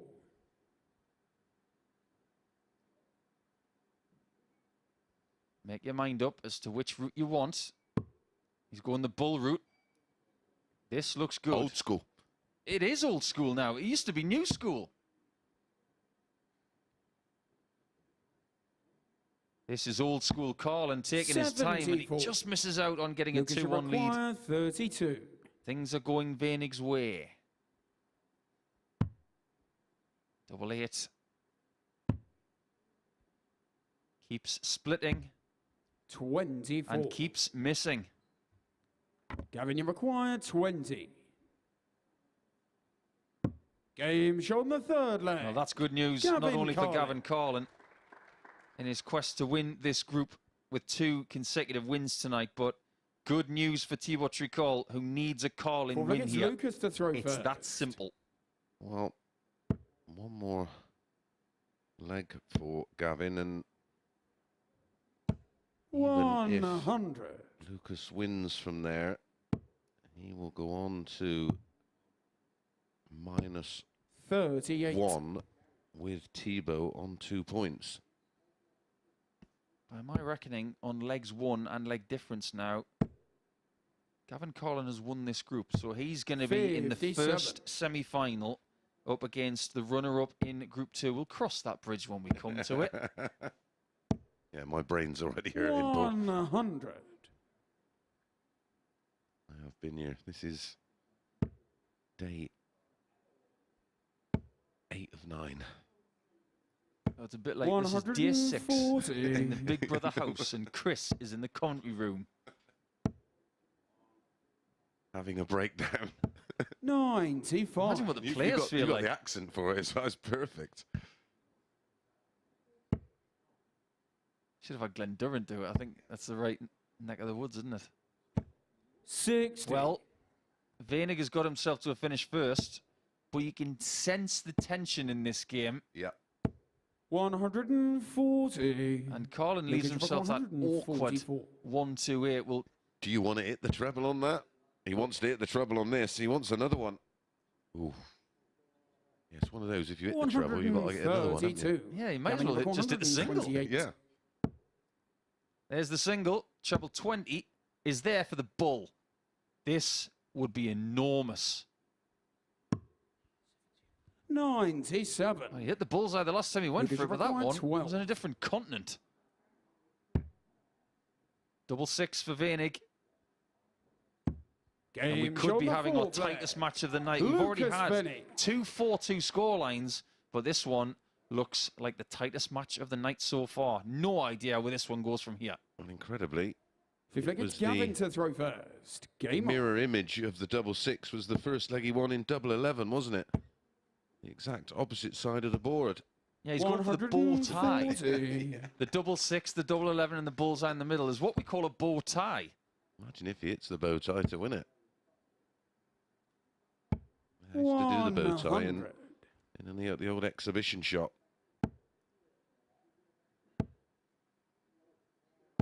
$83. Backs up the 140 with an 83, meaning Lukas needs a 2 treble visit.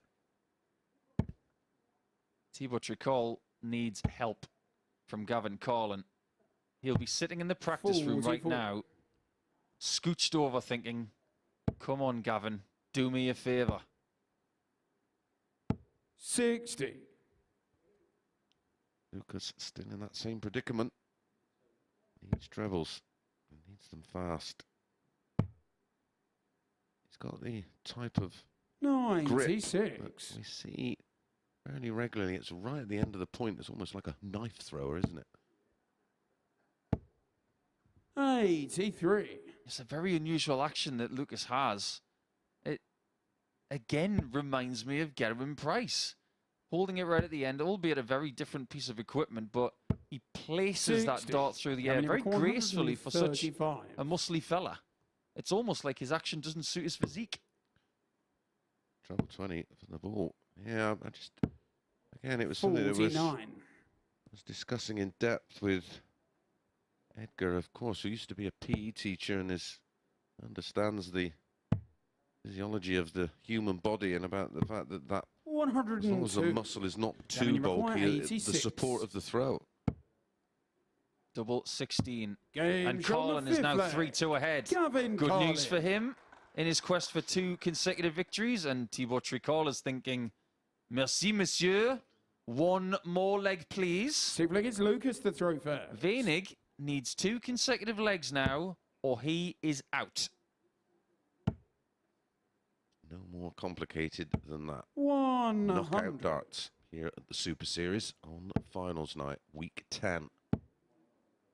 Don't forget, give us a follow on your 81. socials at MSS Darts on Facebook, Instagram, and Twitter. Are you still doing the Twitter, Paul? I'm still on the Wow. old Twitter, 57. but I'm not on the TikTok. No, I don't. No, I haven't quite got there yet. What's your handle on? 140. At the Asset 180. There you go, people. If you want to engage with Nico, if you've got any questions, keep it polite and clean, or no doubt you'll be on the end of the block button. 140. Well, that's a great visit, but Veenig was hoping to leave a finish with a maximum. You can finish 3:44 in 6. 96. Very rarely, I'll say, but at least Lukas does have 6 darts from 2:04 here to keep his challenge for week 10 alive. Needs a treble though. 60 is not enough. That ton takes him down to a very doable 104. He's had an array of big finishes this week. No more bigger than the 104 incoming. It looks like 30. Gavin's got himself only 30 points there. So Lukas is thinking he might even have 6 from this position. Just get it done, he's thinking. Well, Gavin has, of course, got that insurance of having the throw in the decider. Not that he needs to win the leg, but makes it even more difficult.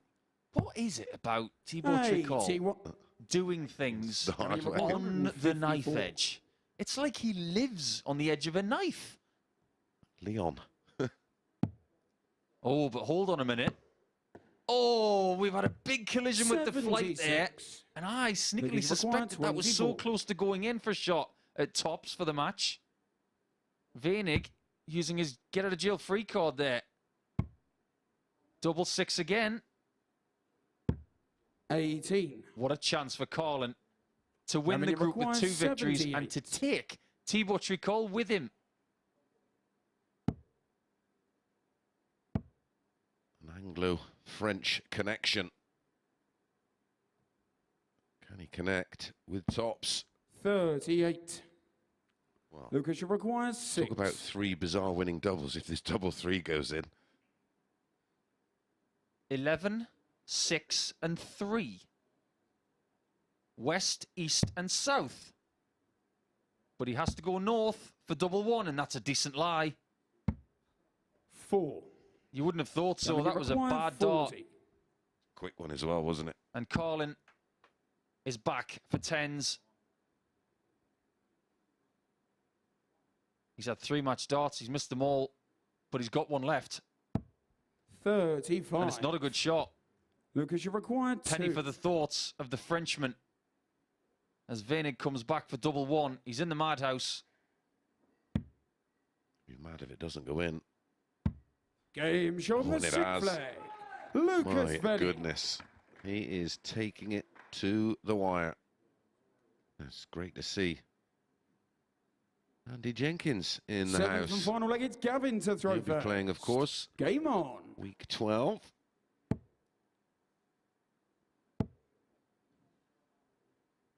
Right now, I'm sure 55.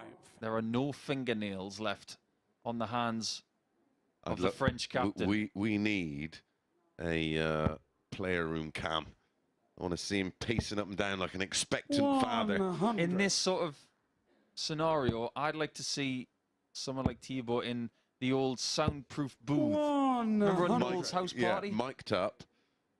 How you feeling, Thibault? He's probably feeling okay that Gavin is a dart ahead. Well, he was.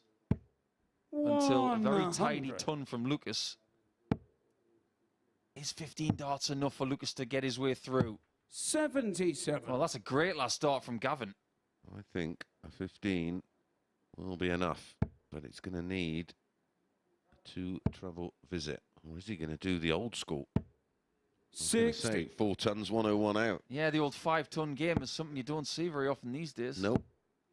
Gavin is going to leave a 99. very large fish.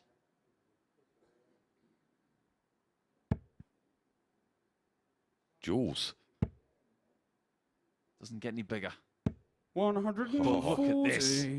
Gavin Said he needed a 2-treble visit. 170. It's now down to Gavin, who could get it to take Thibault through. Game What shot a thing on to the do! mouse. Gavin We should maybe Carlin. take our microphone into the players' room because that knocks Lukas Wenig out and it takes Thibault Tricole through to the semi-finals, keeping his 100% record of getting through the groups on Saturday night. But Gavin Carlin take a bow with that 170 finish. It's a 4-3 win and he wins Group 1 with an emphatic punch. Now we collect our breath, come back after the break and we see who wins Group number 2.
Welcome back to the MODUS Super Series here from the live lounge in Portsmouth. And what a finish we have just seen to Group 1, where Gavin Carlin has won 4-3 against Lukas Wenig, courtesy of a big fish finish. These are the stats from the game at 84.88 average for Carlin.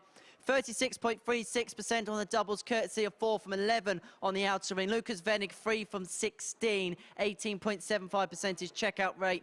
But it is that 170 that has sent the Frenchman Thibault Tricole through to the semi-finals. Formidable. So let's conclude Group 2 now. It's a battle between Josh Payne and Mike Warburton. And this is a scenario for those of you who got pen and paper at home. Josh needs 2 legs to qualify through to the semi-finals. Any win and he will top the group. Mike Warburton needs to win 4-1 or better if he is to progress through to the semi-finals. And the man who's got the easiest time of it all is Scott Baker because, well, he's already through. Let's see how the pool stages are going to finish in the company of Chris Mason and Paul Nicholson. Welcome back to the Night of the Abacus. And it continues right here because great job from Henry there in giving us a little French lesson on the old formidable. You're right, Henry. Magnifique for Thibault Tricole. We'll see him in the semi-finals now in semi-final number 2. But Gavin Carlin will play in semi-final 1. But who will fill their spots in the semi-finals as well from Group 2? Where will Scott Baker be? He's going to be through. But who's he going to play? It does depend on what Josh does. And ultimately, it is all about what Warby does as well. Warby needs to win by 4 legs to 1 or better to qualify. It's that simple. So if Josh gets 2 legs, he qualifies. If he gets 3, he wins the group. Thanks for clearing that one up. Well, you would have missed Henry. Gave us a bit of German in the week as well. Anything I know in German is 5 beer Hey, bitter. first, like it's Josh to throw first. Game on. Well, 3. Yeah, 2 beers, please. one thing we have to say is that Saves me saying it twice. That's why I used to get 2 at once. Or I was just greedy. 97. one thing we can say about Lukas Wenig tonight, unfortunately, is that he was not ausgezeichnet. He was not excellent. He played poorly tonight, and the Group A winner will leave Week 10 without 100. that coveted Champions Week spot. Is that what happens when you spend so much time on the Euro Tour with Dan Dawson? Oh, yes. Of course, he's a fluent German speaker, isn't he? Pretty much now, yeah. He's a good guy to have with you. Josh has played his fair bit of Euro Tour darts in his career, but 140. maybe you would say in his PDC career and the European Tour, he's underachieved. But when it comes to Warburton, he's only just had a taste of PDC darts this year. He's 100. become a bit of Super Series furniture. He's played so many matches over the last couple of seasons. Yeah, hasn't he? He understands the format and he does enjoy 41. the format. You don't have to ask him twice to come back. But this is 2 players going at it who are having their second attempt in stage 1 here at the MODUS Super Series in 2022. 85. It's pretty much last chance saloon for both of them. And the knee-jerk reaction after Warby got thumped for 1 is 140. that he is 13-8 to win this match. It wasn't anywhere near 13-8 before the off. Now this looks good. 140. miss than hit. Joshua McGuire, 83. This will be a big time 2-dot kill. That looks about as perfect as it gets. Double 8. Game And a shot very the good first protection leg. Josh Payne. from that 83, which gives him a 15-darter. And the ideal start. Only 1 more leg needed for Josh Payne Second to leg is guarantee Mike his to throw spot first. in the last 4 in Week 10. If you are watching on Sporty Stuff TV for the first time, welcome along to the action. If you're outside of the UK and watching via our online darts YouTube channel, make sure you head over to the MODUS Super Series YouTube channel because 58. Crossover will be happening over the next couple of weeks as the rebranding continues. I suppose in Mike's part of the world, we'd have to call it the 80. U-Tube. There's a bit of a Gavin and Stacey joke for you. I haven't made any jokes tonight about Ryan Reynolds or McElhinney because those two Americans who actually own Wrexham Football Club. And they got a great win against Oldham today, the 95th minute winner. Something like that. And the Toon had a big win, pal. Yes. Very, very happy. Yeah, just as happy with the win. 100. And the fact that Mr. Mitrovic didn't get a goal because he's one of our ex-players. But yeah, we'll take the 3 points. But right now, Josh is looking for the 2 points. And he would be still maybe the favourite going into the semis if he picks up another win. Just knows how to do it in this format. Warburton with 9 visits to Saturday night in his Super Series career. 58. Payne with 8 this year. 2 of the most prolific winners that we have had over the last couple of seasons, going at it for 1 available spot. 96. All the off tonight. Payne was a short price, 7-4. Lukas Wenig not far behind, half a point, 3-1. Well, no, more than half a point, 3-1. 97. 5-1 Warby, 6-1 Tricole, Baker 7s, Gavin Carlin 8s. Well, the man from Germany who has the initials LW has been called LBW. He's out. Love it. Oh, now it's only 21 left. 5-8-8, surely. There's the 5, and it was a nicely placed 5. 50. That was a badly thrown dart because that looked like to be Joshua required the 58. upright that separates the 16s and the 8s. I'd love to have seen the slow-mo on that one. Josh Payne looking to give him exactly that. Second leg. And when you see Josh is starting to find doubles with ease, that is a bad sign, not just for Mike Warburton, but for the rest of the field. But what we can tell you now is that Josh Payne is in the semi-finals. More bad news for Warby is that's a breaker throw. 97. Warby's toast is getting burnt. Nobody likes burnt toast.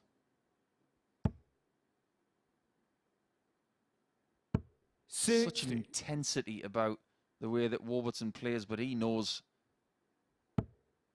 that he needs everything to go his way from here.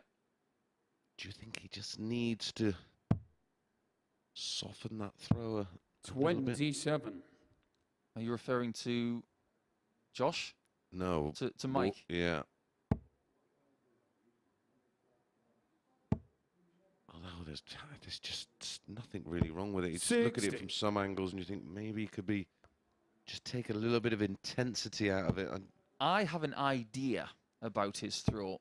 I don't know what you think about this, but the way that he delivers those darts every time, and that camera angle was perfect for this. Just wonder if he found a way to get these darts to land flat, that maybe he could stack the darts better in the 60, and of course he's going to hit a maximum now. Don't listen to me, Mike. Don't listen to me. You just do your thing. So I'm just looking for something that maybe allow him to just, because the game's in the locker. I mean, he's got some serious levels, and both these players have. And when you look at that extensive list of 105 plus averages, you know, their numbers are scattered all over the place. Yeah, Josh's personal best in excess of 113 this year. Last year, Mike with one of the performances of 2021 in excess of 115. And 59. The funny thing was, that 115 should have been 120 plus. Yep, he missed darts at doubles. It's all about the evolution of a player's B game, isn't it? That's 69. Probably the kind of angle I'm thinking of, just so he can improve. There's nothing wrong with the A game. It's just all about improving the level of his B game. 98. Which is key going forward. And I know he has lots of ambition. like Josh, they'll be chasing their tour card in January. Double four. 24. Joshua 136. You sense that the air has come out of the tyres of the man from North Wales.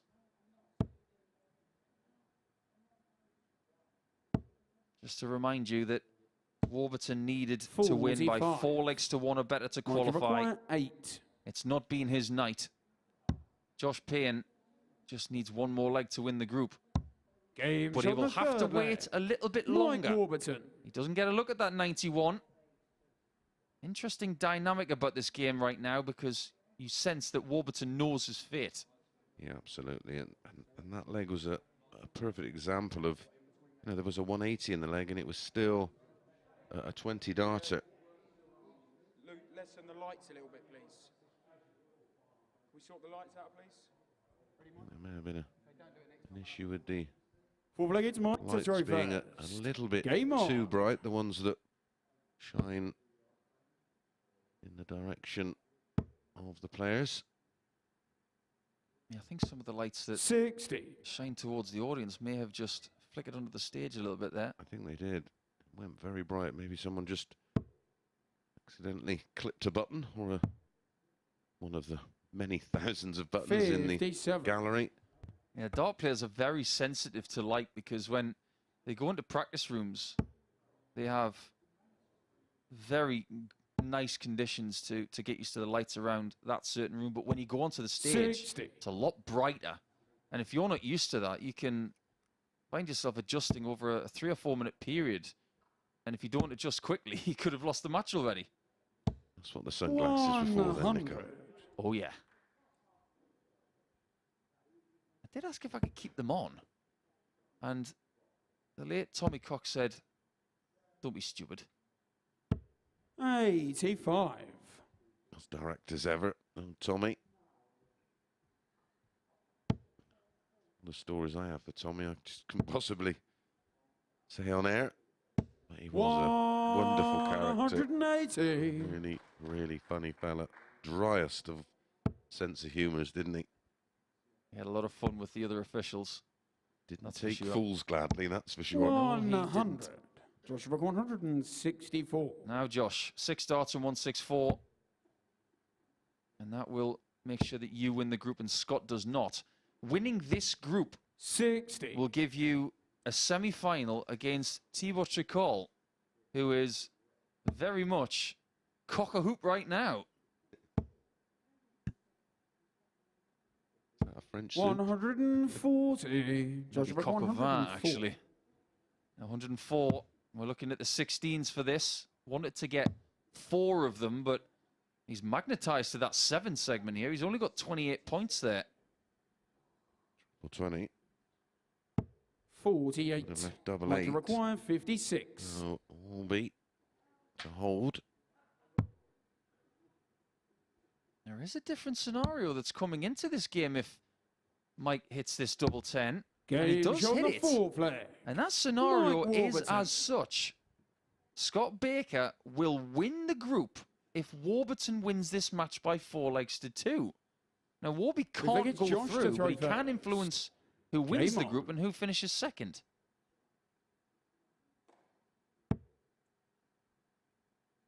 Fair play to Warby, and it's something that I've enjoyed from all the 140. players in these situations, the integrity and their commitment to still trying to win, even though his night is over.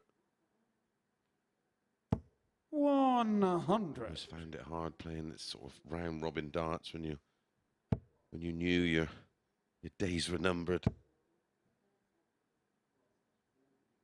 And most of the time when Josh plays in this 85. format, he's leading the charge. He's been one of the best front runners of the last couple of years. His win percentage for the week is above 90%. 140. All he needs to do, and I say this quite loosely, just win another 3 matches and there will be the £5,000 bonus in your place in Champions Week, and you will be back in a couple of weeks. 140. Someone with such high ambition as Josh Payne will put a whole different spin on 2023, that's for sure. 100. Joshua 136. He's already had this finish in this match, but he didn't get the treble that time, did he? He's got them both this time for double eight. And consider that leg done with a real flourish, a 12 darter from JP, which does win in the group. So he's going to be playing Thibault Tricole in match number 8 tonight. A great mouth-watering fixture. Game on. So we now know our semi-final lineup. It will be Gavin Carlin against Scott Baker in the first semi-final. And our second semi 100 will be this man here, Josh Payne. Up against the French touch. Will he have the touch in the semi-final? Thibault Tricole is going to have some touch. There you can see the averages from this game. Again, Josh Payne just putting in a very typical performance. We talked about his proclivity to win matches this week, but he hasn't even been playing his best. What? He's averaging 91 here in a week where he's averaged 89, but throughout the year, he's been over the 90 mark the whole time. Yeah, over 91. He's pretty much on par with that here. Consistency personified. And just to paint that picture a little bit, before the night began, 140. Josh Payne had played, and please soak this up, 157 games of best of 7 darts and was averaging 91.19. Might give up 161. Over 150 matches. That's an astonishing effort. It is. There isn't many with higher than that who have played that sample size of games. 95. 2022, when you think of the MODUS Super Series, the best players, Josh Payne's probably on the podium with Jim McEwen. Mike requires 66. Well, there's a long list I can think of, and 9 of them are already qualified for Champions of Champions. Your Charles Barstows, your Robert Owen, of course. He can't be ignored with his success. Mike Warburton. Well, despite a max in the leg from Josh, it's Warby who holds in 15. 7th and final against Josh to throw first. To a decider. We'll go to a decider for the second time in the group matches for the Week 10 finals. And in order to get the winner from this one, I'm going to quote the commitments. I'm going to wait until the midnight hour because we've just passed 12 o'clock local time. We're not far away from the semis now. Things are just starting to get exciting. What's been a really intriguing group phase tonight, miss? Well, the fear was, Nico, all along was whether Warby was going to get out the blocks quick enough. And that was his downfall, and he just left himself too much to do. A real quick-fire thrower like Baker is always going to hit the stage running. When I think back to Monday in Group A, didn't need too much warming up time, and tonight that was the case. He averaged 85 against Warby in the opening match, and that was more than enough. Warby averaging just shy of 80. 81. And the improvement is evident here for Warby. He's averaging, well, just shy of 92. Josh Payne, 92.05. Fascinating to me that the first semi-final tonight is going to be 2 people who are not coming straight off a match. That's going to be good for both of them, which means that Payne and Tricole will also have a break before their semi-final. I think that's good. Josh Payne just wants to keep winning. He wants to do exactly what Gavin Carlin did by winning the 2 matches. 97. Just not in the same kind of style. Joshua tops, it is for Josh Payne to complete our group matches and finish off with a win in 15 darts. In it goes. No surprise there for Josh Payne. A rock-solid performance, a high finish of 136, 4 from 7 on the doubles, and an end average of 91.93. The night is over for Warby, as it is for Lukas Wenig. We're going to take a short break, and we're going to be back with our semi-finals 1 and 2. Up next will be Gavin up against Scott.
Welcome back to the live lounge here in Portsmouth, where we've reached the semi-final stages of the MODUS Super Series, and I'm happy to say, to reflect upon all of the group action, I'm happily joined by the asset Paul Nicholson up on the balcony. There's only one place to start, and that is the big fish from Gavin Carlin to seal Thibault Tricole's place in the Fab Final Four.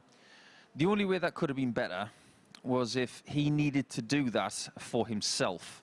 But the fact that he did that for somebody who, over the last 12 months, here at the MODUS Super Series and at other events around Europe, has constantly been surviving certain matches. We were both at Lakeside when he was dodging match shots and trickling his way through to the final, but he's done it again. You just got to be there to have a chance, and his 100% record of making it through the groups continues. However, the question is now, can he go one step beyond, make it through to the final and possibly win the pot? Does he have to improve on certain elements to do that? It was kind of a case of one game to the second.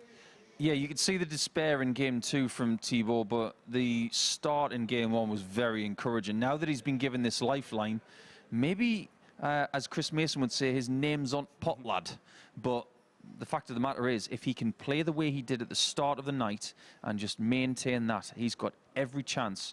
But he's in the second semi-final against Josh Payne, who has not lost tonight. It's going to be a very tricky assignment.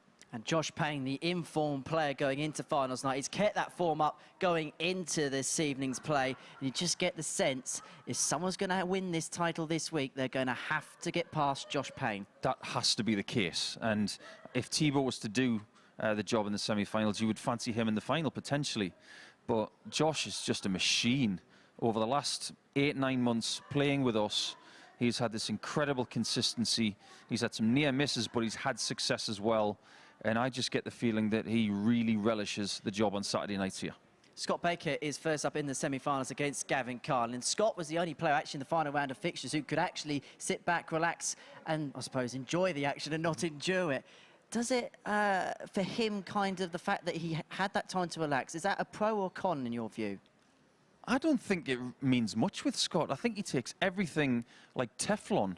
It just bounces off him and he just goes on with it. He's one of those annoyingly relaxed creatures who just does it whether it's a loss or a win or something in between.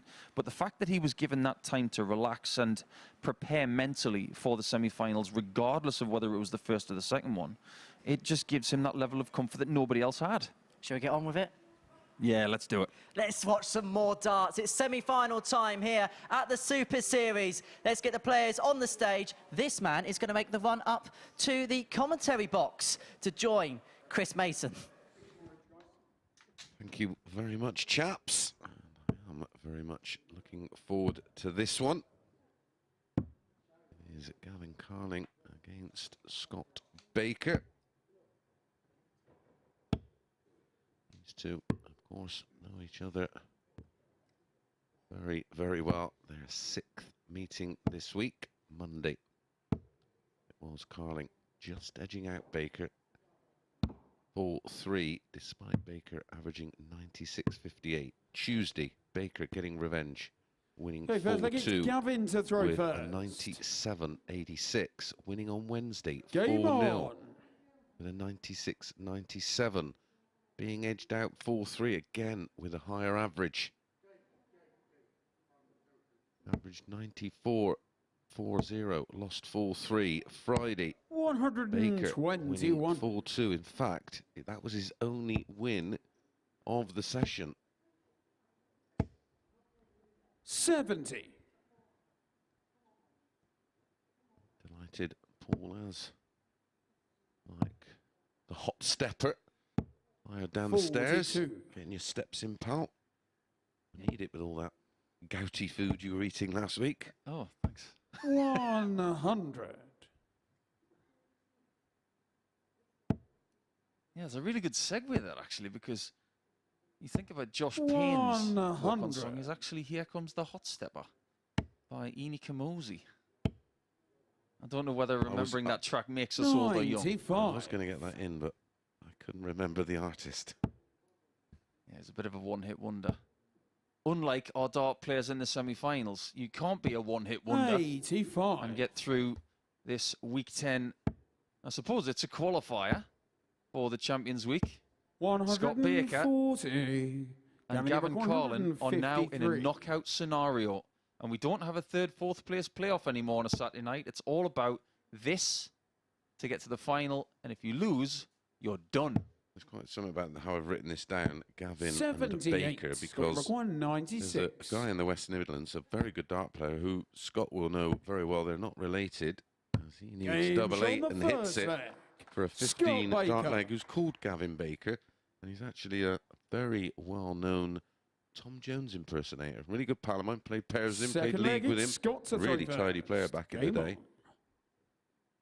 And for his birthday, I took him to see. This is how long we've been mates. I took him to see 59. Anthony Joshua on debut at the O2 when he turned pro. On debut? Yeah. His debut night as a 140. pro. He had a wonderful night out there, down there. Now, I am right in what I say about Scott Baker. He does actually have some vintage motorcycles, doesn't he? Yeah, he's got one of those Lambrettas, I do believe, which is associated with that 59. movement.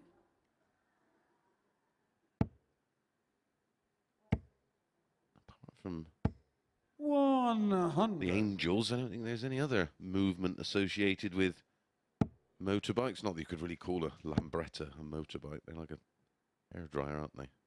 Now, one thing that these guys have got in common is that they have not won a weekly title with us in the last 18 months, but they do have in common the fact that they have been second. That's their best effort. One of them could potentially go one better this evening. Oh, how they would love to do so. Yeah, won't want to be coming second here. It means BFH. 59. Gavin, you require 57. Tops, he likes it up here. Oh, the commentator's curse is alive and well tonight. Double top repelled right there. Like a very strong magnet. 25. Scott, you require 142. This would sting. Oh, double 11. 131. What a great attempt there from Scott. Going to say for the second time tonight we see double 11 go in. Surely this time. Surely now. Game show on the and second in. leg. What a lovely guide Gavin that second dart Carlin. was. And like the words uttered in the movie Top Gun from the mid-80s, there are no points for second place. This is all about getting to the top of the tree in this game and having that chance at the end of the night. Now, £1,250 guaranteed as a bonus for this stage of week 10. You can double that 60. if you win this match. And then you could double it again in the final. We're talking about proper prize money now after a long week of effort. 6th consecutive day for both players. Over 140. £1.1 million paid out to the players across the season now. What a great place amateur darts is in. Has it ever been better? No, never. I'd have loved this back in the day. Closest we got, I suppose, was that Champions League darts, but that was... How many matches was that a day? That was lots. Yeah, it was 8, wasn't it? On the third leg. 155 out from Gavin Carlin. He's turned things around. He was one shot away from being 2-0 down, Mace, with that 142 from Baker, but now he's turned it around and he's in front. Well, I was talking about Gavin Carlin and creating his own little highlight reel. Well, he's created one tonight in 2 matches, a 170 and a 155. How's your Gavin Carlin bingo card looking right now? 99. It's got a couple of very big highlighter marks on it.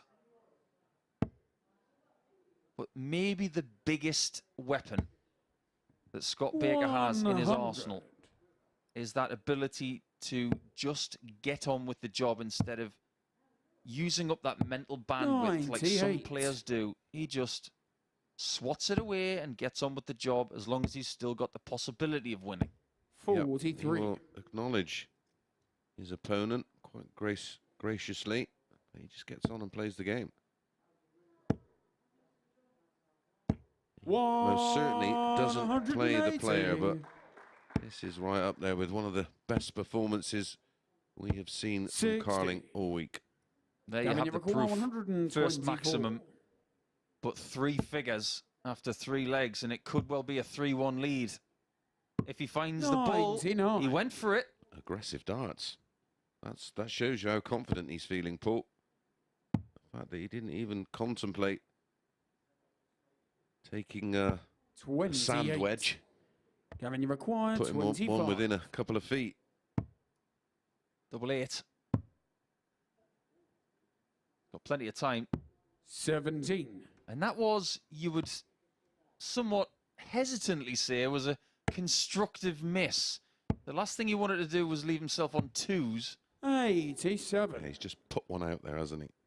Gavin, you require 8. Blame him for that. Oh, double 4. Game 3-1, and Gavin Carlin backs up the dart previously that was just thrown on the outside of the wire. Let's put it that way. 5 leg, it's Gavin to throw first. Gavin's favourite is for Sunday, because it is Sunday now. I wouldn't have a Scooby, and I'm baffled how you would even know. Well, it's got to be a cannon of lamb. 60. How did you not see that coming? Being a foodie, I know that was disastrous. You missed an open goal there. And I'll give you pre-warning. Don't talk about food with Matthew Edgar. You will be repulsed. 100. He loves a dirty, cheap burger more than anything. 31. And pot noodles. You can't mention pot noodles and darts without the great Richie Burnett, who used to heat them up with radiator water. If only that was 58. Untrue. Yeah. It's absolutely true. Oh, I do miss Richie here at the Super Series. 140. He played a lot of games. In fact, I think he was the most experienced player in 2021 before he got his tour card back. Well, he will openly say that was the reason why he got his 30. tour card back. Hope you're well, pal. And both of these guys have held on to 41. PDC tour cards. Scott had his for a couple of years and only just missed out on keeping it. Carlin got his and had a really good start to his first season, but it didn't seem to go his way. But a reinvention of his rhythm and his pace, it seems to be starting to come together. 42. I think you can write a chapter in your book, Paul, on how you lost yours. Well, you could probably write a whole book on it. 60. I lived every moment with you. Dear, oh dear. Yeah, that was a few days that I'll never forget. Same. 134. It's got your record. Two magnetised to each other there in the 57 bed, but it's getting a pummeling right here. 72, yeah. So 72's left. Make that double 12 and make that shot 3 legs to 2. Scott a sensational finish to deny Gavin Carlin a match shot.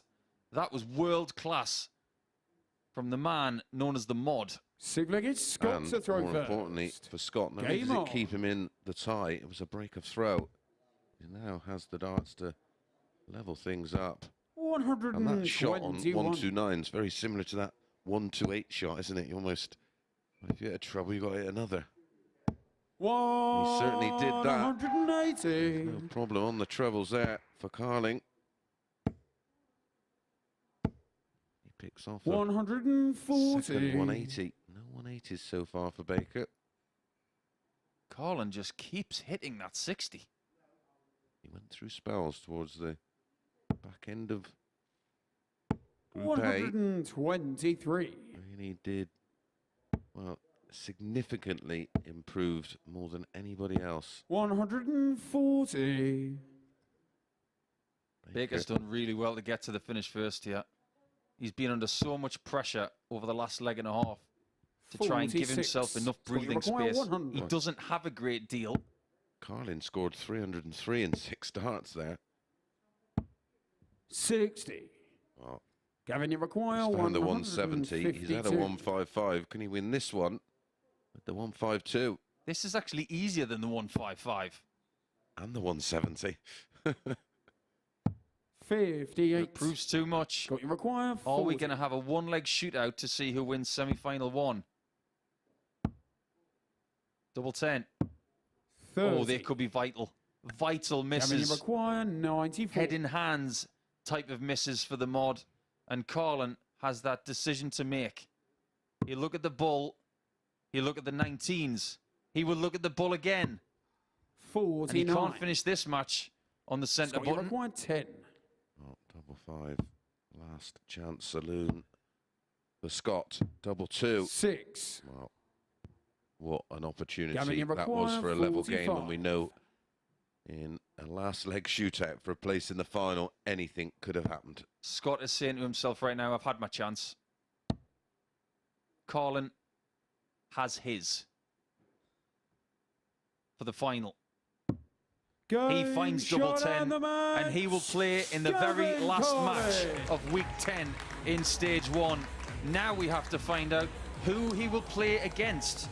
Will it be Josh Payne? Will it be Thibault Tricole? But there you can see Carlin with that 155 high checkout. It was a match that did have its fair share of good checkouts, but it did have its misses as well. And those vital missed starts at double for Scott Baker in that 6th leg ultimately are what cost him the contest. We'll see him again in the future, but we'll see Carlin in the final. It's Payne against Tricole after this break.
Welcome back to the MODUS Super Series here from the Live Lounge in Portsmouth, where Gavin Carlin is our first finalist in Week 10, beating Scott Baker by 4 legs to 2 to get there, thanks in part to a scintillating 1.55 checkout. Scott Baker nearly changed the game himself with a finish of 1.29, a quality affair. Carlin also hitting the game's only 2 maximum. So he is the first player through to the £5,000 game that will end Week 10 and qualify 1 player through to Champions Week. Every single man from here on in has a 33% chance of doing so. Our second semi-final is about to get underway. We are going to see Josh Payne up against Thibault Tricole. It is a real heavyweight clash. Let's hand back to 2 heavyweight commentators, Paul Nicholson and Chris Mason. Well, thank you for that, Henry. I've been out the gym a while I've been focusing on other matters in hand, but I won't take it personally. I'm a super middleweight. I don't know what he's on about. Yeah, you're like a racing snake, man. All that yoga, that hot yoga. Well, third meeting between the two, Paul. They had a hell of a contest on Thursday, didn't they? Didn't they just? And I suppose when we boil down all the statistics and the shoulda, woulda, couldas, but Thibault Tricole is the only person to have beaten Josh Payne this week. Now, is that going to play on the mind a little bit of JP? This is a really interesting semi-final. It certainly did in their return tie. Thursday, Thibault Tricole beat Josh Payne. I'll give you Josh Payne's stats. He was beaten 4-1 with a 98 average, missed 1 dart at a double. Game was on. reduced to just 2 darts at a double in the whole match. Tricole, 101.79, 1/180, 80% on the doubles and a 104 out. Now, when they had their return tie on the Friday, 96. Josh won 4-3, but fell over the line. He missed 13 darts at a double in the match. Still averaged over 90, mind you, which he does seem to do as standard. Do we need to reiterate the fact in the early hours of Sunday that Thibault is pretty fortunate to be in these semi-finals because of that 170 finish by Gavin Carlin, who is now in the final? Well, you know my favourite saying. I think you mentioned it after the group games. If your name's on pot, lad, well, we'll find out. Because Gavin Carlin had to 42. come through some tense moments to qualify for tonight's finals. You know what they say in gym work, Chris? When 140. you might be doing something that includes maybe 12, 15 reps. They always say you get the results from the last 3 reps. 43. Well, gents, we're into the last 3 reps. Now you get the results from this match and the next one. This is where it hurts. 60. This is where you're a bit tired and your mind's a bit jumbled. But if you can get the results here, oh, it'll make the week so worth it. Yeah, you have to go through the pain barrier. All that lactic acid. 80. It's all the adrenaline in the brain, isn't it? Coursing through the veins. Good lie, that one. Just guided over the top for Tricole. Game And shot it is the 1-0 first to leg. him with a 15-dart Thibault break throw. Tricole. I've been watching him play for a good couple of years now. When he made his World Championship debut at the Second leg is Indigo Thibault to throw room at the first. O2, you just thought that maybe this guy was going to take French steel-tip darts to the next level. He's done so, 100. but he's got company now, and I think that will make him even better. Absolutely. Well, no doubt they will, and have done in the past, travel together. 29. While they're travelling together, they can then practice together, and they'll then take each other to another level. But we had the advantage, of course, of seeing him 140. up close and personal during his time in the Super Series, prior to that run to the final in the WDF Worlds. 99. He picked up on it straight away. That flat lie allows him to stack the dart over. He does have his own 81. unique style, but it's very much a feel throw. Getting that dart placed inside the fingertips, and That's why occasionally we'll have a flyer, because there is a lot going on. there's a bit of twisting going on. He does get that dart quite outside of normal range. It almost on some level reminds me of Joe Cullen. 85. Yep, I said the same in the week. You'd like to be 75% as good as Joe. You'll have a good career. Yeah, he's not on a bad year. 180. Yes, Thibault years require My 95. goodness. What a superb maximum that was from the maximum. But it's 20 in ball for Double T, 70. who just misses out Josh on the 95 required checkout. 59. Josh Payne, who put that pressure on with that maximum. I think he deserves a shot at tops, potentially. He does get one, eventually. 39. But he needed a second one. And Thibault loves the ball, of course, coming from a 25. predominantly soft tip background. 2-8. Game shot And the he's second 2-0 up. leg. He's doing it Thibault again to Josh Tricole. Payne. Could he be the maximum's kryptonite here in week 10? Is Josh Payne going to Feel like it's fall Josh to throw first. towards the Game final on. hurdle the same way as Dave Pallett, who lost out in the final in week 1 and the final in week 7, losing out to Robert Owen and 100. Graham Usher? Imagine that feeling, Mace. Losing in 2 finals to get to Champions Week. So you're going to remind me of my 2 semi-finals. I'm 60. just getting over that now. Just about to slam my head in the door. That's me not getting any sleep tonight. Yeah, well, it's just a... 137. Well, it's a head wreck. We all know what it's like when you feel like you're in the form, you feel like you're playing well enough, and it just won't drop 100. for you. We've also seen it from the other side of the coin. The people who get through, the sheer ecstasy we saw from Conan Whitehead in getting his way through And in Graham week 8. Usher. 100. Graham Usher is just such an incredible story. One of the most exciting players that I've ever watched. And he still had the game of the year. 180. The Josh performance of the year. 164. But this will be something from Josh. Another one of those will be handy. For the bull. What an effort. 139. Timmy record He 161. made the bull wire shudder. Oh, hello. Treble 17. Oh, for the bull for 3-0. 120. Josh I record think the words 25. going through the mind of Josh Payne right there were, you've got to be kidding me. Double 2 is a big shot. You'd be saying that. Game It doesn't go in, but Jordan it does go in. Josh Payne. Well, we may reflect on that double 2 in 5 or 6 minutes or so, and that Paul, could look, well it's turn Thibault out to to be throw first. absolutely huge, Paul. 41. Josh was saying to me a little bit earlier in this stage that there is no way he's not missing out. 180. There's no way he's missing out on Champions League. They were his words. Well, he's as good as his words with that, Max. Trail 140. 2-0. We were beginning to fear the worst. Everybody wants to be the first. Now, as long as we are in this venue, gracing MODUS Super Series darts, 140. Kieran Tian will always be the first person to win a week on this stage.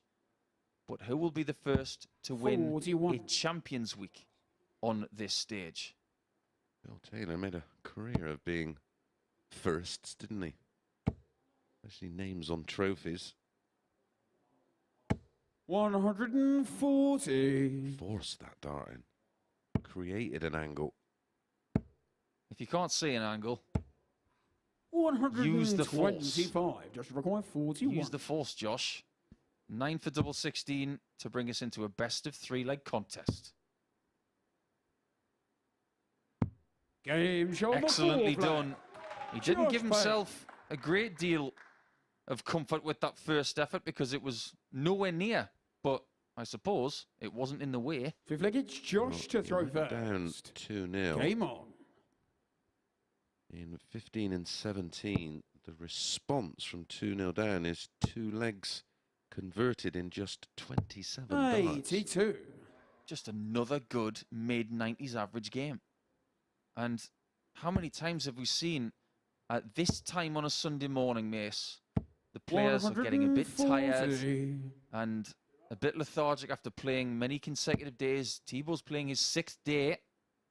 In fact, his 7th, because he's playing on Sunday now. But the adrenaline is starting to kick in, and the averages are getting higher.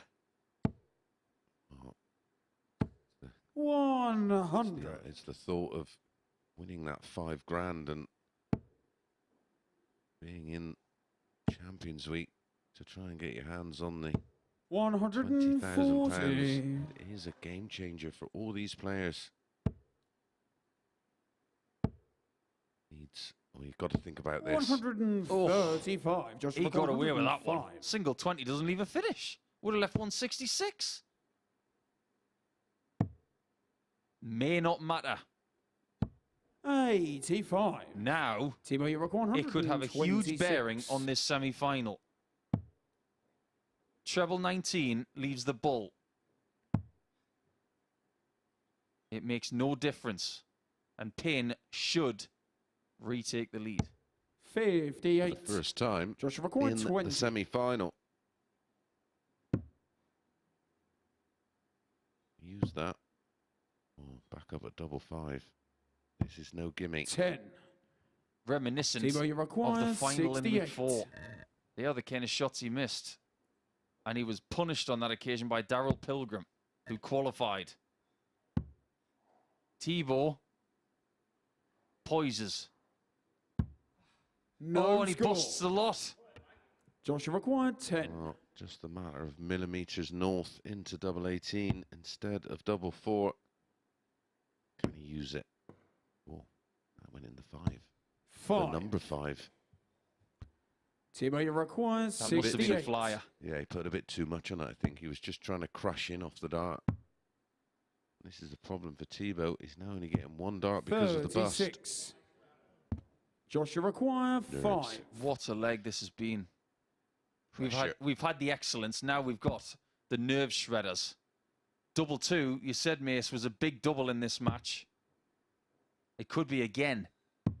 And is so again. And the first show of real testosterone from the Maximum there to give himself the lead. Well, he could have been in all sorts of trouble there. Should have been all sorts of trouble So because it's Thibault to throw first. Thibault wins that leg. Instead of being at the hockey here, it would have been to win it. Now he's here to save it. And only starts with 45. The Frenchman's season has been categorized by being in these kind of situations. His entire Lakeside run in April was like this. It was all to the wire. He kept finding a way to win all the way until the final. 26. But you sense with visits like 45 and 26 that the guillotine may be close to lowering. 121. French word as well, isn't it? Yes, it is.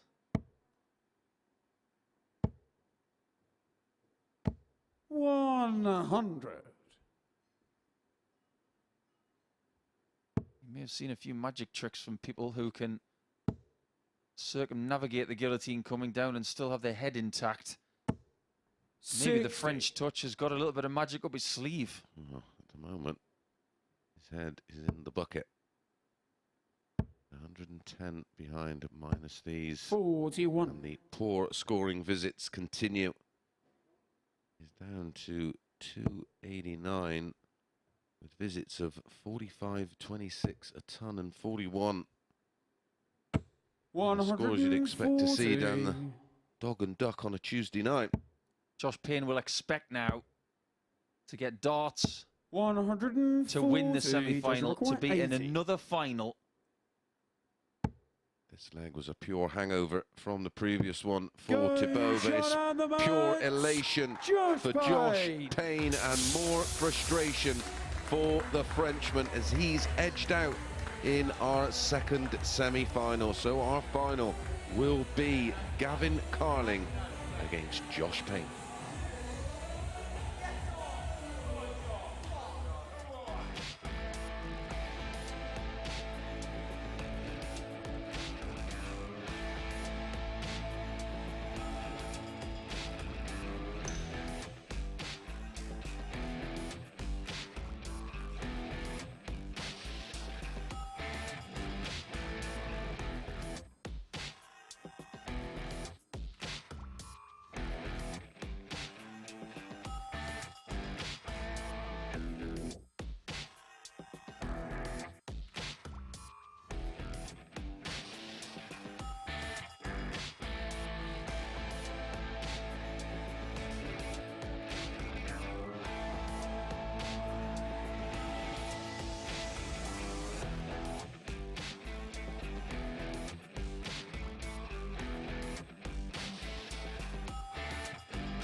Welcome back to the MODUS Super Series here from the Live Lounge in Portsmouth, where the final for Week 10 is now set as Gavin Carlin will take on Josh Payne for the £5,000 first prize and that oh-so-crucial spot in Champions Week. Paul Nicholson is alongside me to look back at the two semi-finals. Let's begin with the one we've just seen, a semi-final which ultimately hinged on that fifth leg.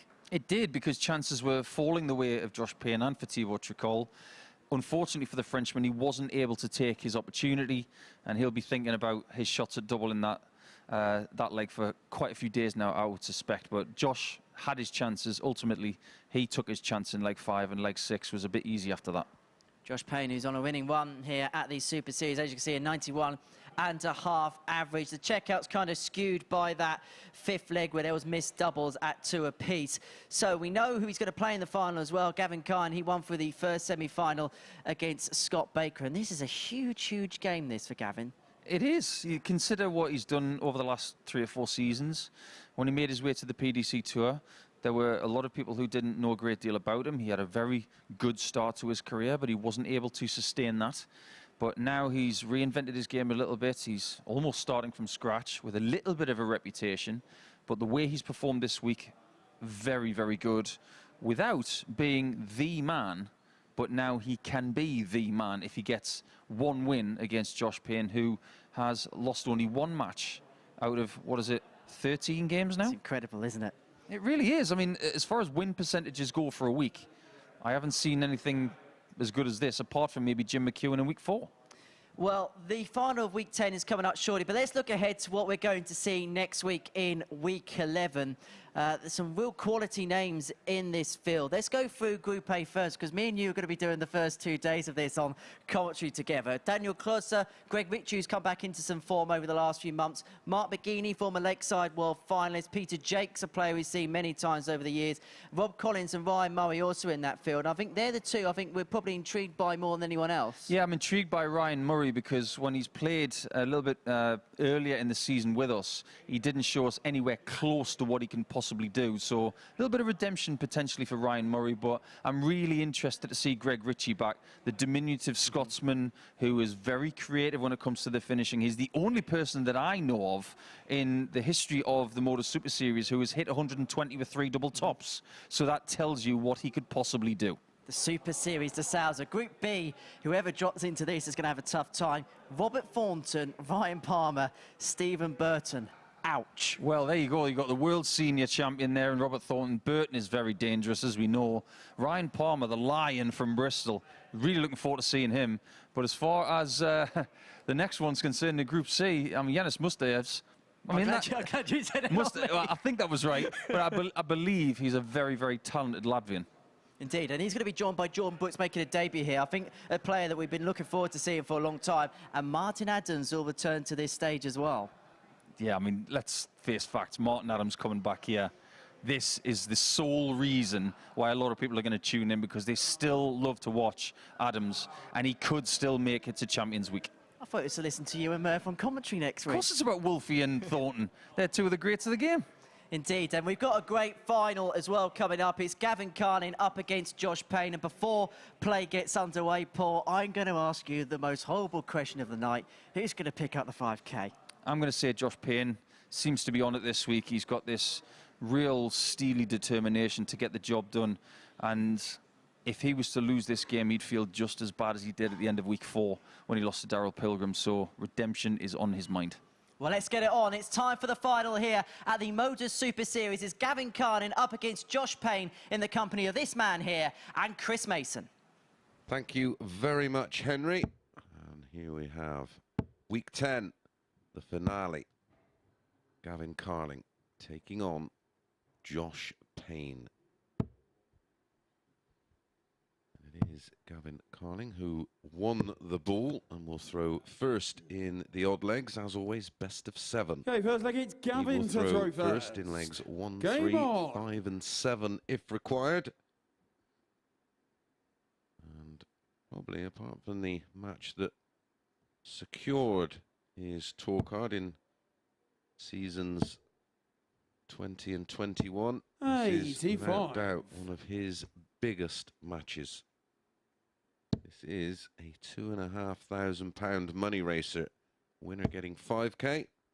Runner-up getting 2,500. 100. The winner, of course, qualifying for Champions of Champions, where one of 12 will get their hands on the check for 20k. Well, Nico, whilst you were up there doing your TV stuff, I crunched a few numbers. Is that what I could hear? yeah, the cogs whirring. 180. They are the averages tonight in the 3 matches for Gavin, and that's his end average. 140. What do you make of those? It tells you that maybe the favourite for this one is Josh Payne. Yeah. So, match number 1, Gavin averaged 89.52. Match 2, 84.88. Match 3 to make the final, 88.27. An overall running average of 87.55. Compare this with Payne, 93.45, 91.93, 91.5. A running average pretty much bang on the number you mentioned, just shy of 92. Well, he's improved 92.29 across the evening. Now, what I can tell from those numbers, Mace, is that it seems as if Josh Payne is around about a dart better 39 per leg tonight. 8. And that could be telling on the finishes. Of course, experience Game shot the is first with leg. Payne, and that Josh is why Payne. he hits the stage running in this final. A 15 dart breaker throw. Gavin nowhere to be seen in Second that leg leg. is Josh to throw first. Game on. Let's go all the way back to the start of 2022. It was week 1, phase 1, as we used to call it. 100. Josh Payne won the very first week. It was his very first week as a MODUS Super Series player because he'd just come off the tour. 180. We just had our first 180 from Carlin in this match. Didn't he beat Barstow in the final? He did. The likes of Andy Jenkins, Scott Marsh and Richard North were there that 60. night. Now, Payne made it to Champions Week and was 4th on that occasion. We've already talked about the fact that he always makes Saturday night when he comes here. It's an astonishing record, really. But he also won week 4 of phase 2. Didn't make it to the Champions Week finals that time. He didn't play in phase 3, but he won the Champions Week of phase 4. 60. The record he has with those 3 weekly wins this year makes him arguably the player of the season because of that incredible record. Well, that tees me up 100. beautifully, because when you're talking of records, Josh Payne played Gavin Carlin in phase 4 Champions Week Group A, 43. which is now Group 1, of Gavin, course. you've got Yeah, Group A, which is 136. now played over 3 days. Then we were playing it over 2. He won their first meeting 4-3 with a 98.25. Backed that up on the Wednesday with a 4-1 win with a 95 average. Just so many great performances over 90. He just 31. very rarely fails to register a very sizable performance. His consistency this year has been alarming. The running averages are outstanding. 60. Gavin, you Even when he's require missing that treble 20, 105. the heat map that you could draw around that treble 20 bed is it's like an epicenter of brilliance around that 60 45. bed. Yeah, it's like that. Is it a Scolia board that maps your darts in the board? I'd like to see that with Josh Payne tonight. Seems to have been 98. all round Gavin, it. you require 60. Here's a message for you, Gavin. Don't give him a shot. 555. 55. That could be semi-fatal. Josh, you Well, require that's a 80. sign of trying a little bit too hard. A bit too much adrenaline. He has not settled thus far. Tops for 2-0. 60. If he has got a Gavin, miss you when he goes for the outer require ring, 5. it's that he misses tops slightly low because of the way his darts behave in the air. Yep. That's a good single.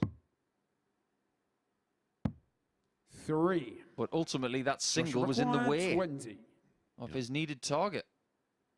Oh, can he back up? The breaker throw. Game And shot the confirm it second with a leg. hold. Josh It wasn't Payne. pretty. It was a long old leg. But trust me, the one time the averages are irrelevant is in a final. Feel like it's Absolutely right. Gavin How to many throw times have we come first. to the final Game game on. of the week and it's been a bit of a scrubby contest, but the fact that so much is on the line still makes it a very good game to watch. 57. And these two have got something very interesting in common. Back in the times when we had the phases in 2022, 84. they were both runners-up in the first couple of weeks of Phase 4. Josh Payne losing out to Conan Whitehead in a game that he probably should have won. 140. Carlin lost out to Robert Owen. And that was Gavin's best run in a week with us. He would love to go one better, but he's in serious trouble already. 60. Although right now, Josh Payne is averaging 80. 100. And Gavin Carlin will be aware that this is a subpar performance, and that gives you hope.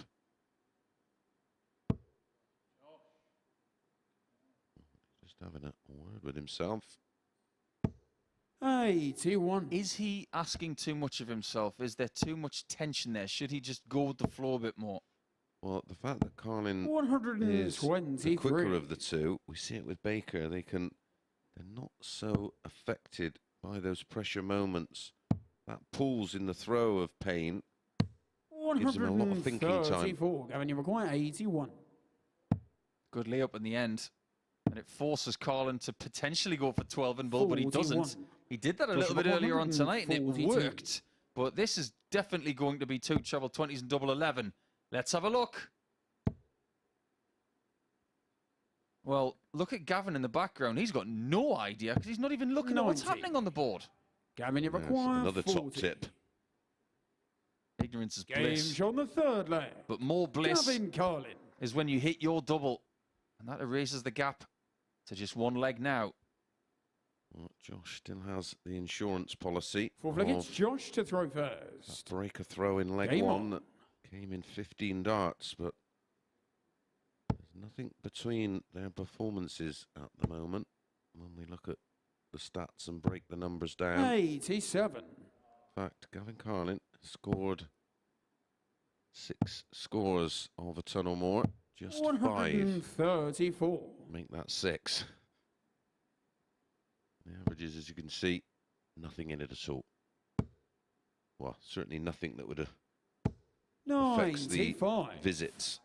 It makes this leg really paramount because if Josh can get to 3-1, he's got more breathing space than 100. Gavin. And he gets 3 bites at the cherry, doesn't he? Just at this stage of the week, we've got our referee, Owen Binks, who's doing his 104th match of the week. 58. Great job by him. Great job by all the commentators and all of the backroom staff who put this MODUS Super Series together. Full kudos to everybody who will return 140. come Monday morning to see who comes through week 11. And there were some interesting players in that list, wasn't there? Yeah, it certainly was.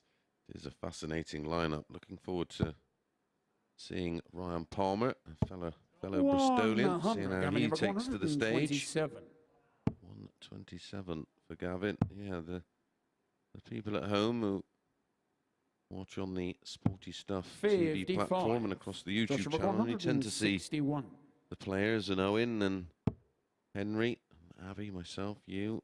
Must say, congratulations this week to 41. Matthew Edgar. Had a lot of Gavin, fun you with him. require You enjoyed it, didn't you? 72. I did enjoy watching yourself and Matt having a few laughs and calling in the shots. Shots like this that are needed. Game Carlin shot is the fourth 2-2 leg. now. Payne has Gavin slowed down over Carlin. the last couple of legs. And Gavin has taken full advantage of it. We've now got a final on our hands.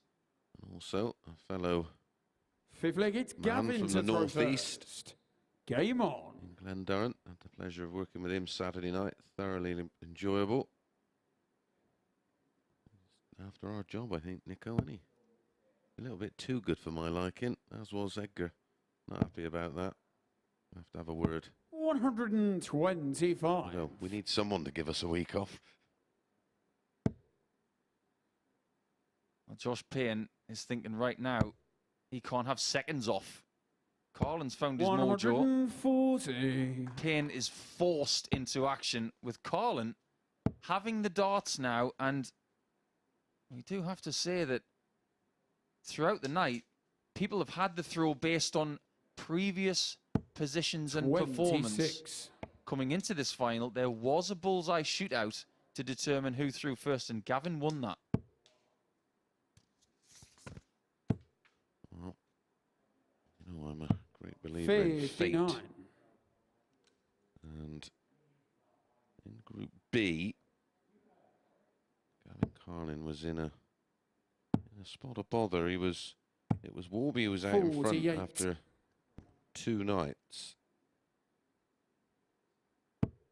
And it was Gavin just on 2 wins from 2. 81. Evening 2. Gave him 10 points after making a fabulous start on the Thursday night. 30. There was all sorts of permutations, and he just managed to squeak a couple of wins to secure his place in finals night. And Josh had a 1 dart lead coming into this visit. And 130. he stretches that margin very, very well with the equivalent of a 2 treble visit. What I like about this ball is, despite 43. that spirited fight back Josh where McGuire, 91. cross legs 3 and 4, Gavin Carlin was averaging 100. The panic button was not struck by Josh Payne.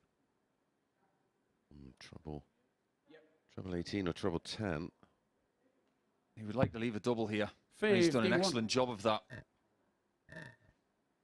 It just eliminates any other thought process for when you come back. You know exactly what you want to do. You've done it a million times before. Do it once again. 59. And this is to break Josh the McGuire, throw. 40. Don't give shots on 170s to Carlin. He's already hit one tonight. But if he gets a second, 8. this would make Josh Gavin, you require feel the pain. 170. That was a huge miss at tops by hitting the single one. This would be absolutely remarkable. Hold on to your hats. Well, he spiked it. Came out of his hand a bit soft. But the next 2 weren't too shabby. Joshua McGuire, 32. And he's applied the pressure and he's asked the question. Game show on the Josh Payne fifth has the answer. Josh And another Payne. release of emotion as it's a breaker throw, and Payne has the honour. Can he serve it out for a 4-2 Sixth leg win? is Josh to throw 4-2 first. has been the number over the last couple of games. Game on. Both semi-finals were won by that margin. It's the magic number. The magic number in maybe 15 darts or so will be $5 grand. 3 words that used to go through my mind in these kind of spots. 95. I wouldn't even think about what I was throwing. It would just be about 3 words in my mind. Get it done. Mine was 60. 4. Please get it done. Please don't go to 3-3. Get a chance and take a chance. Yeah. 45. He knows how to do it. As you've said, he's done it 3 times already in Super Series, stroke Live League. 100. And to return in just over a fortnight with the likes of Owen, Barstow, Hall, Pilgrim, Evans. Nicholson, Mason. 180. And look at that for a maximum. His second of the contest to give himself a 160-point lead. Carlin needs snookers. 134. It's always nice to try and get that little bit of a buffer, isn't it? Just takes the pressure off. Allows you to throw with a little bit more freedom. But that visit 65. from Carlin didn't give Payne that freedom. Must get to a finish. 35 leaves 172. A small single here does not help him. He must find at least a big single. 56. Well, he's a bit fortunate. Joshua McGuire, 160. But this is now Josh for the win. That's a good lie. But pulls it a little bit and leaves himself 81 instead.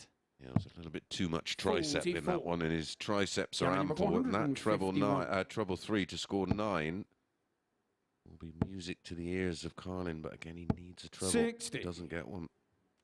Joshua This is requires getting 72. very, very edgy, Nico. One more single. One more double. 52. And yet again, he misses tops low. Gavin, you require 91. Well, big going ball. Will he go that way? 16 for ball. Make sure of the 16. One dart in hand. The 3-3. Game shown the And yet sixth again, flag. the bullseye Gavin is his Carlin. friend. What a finish that was, Nico, under the cosh. When you've been averaging 80 in this final, to be able to do that is nothing short of Herculean. Josh Payne right now will be feeling hollow. Sick. He had one dart at tops to sew it up. Now he has to go through the ringer all over again. We're just waiting for the scorecards to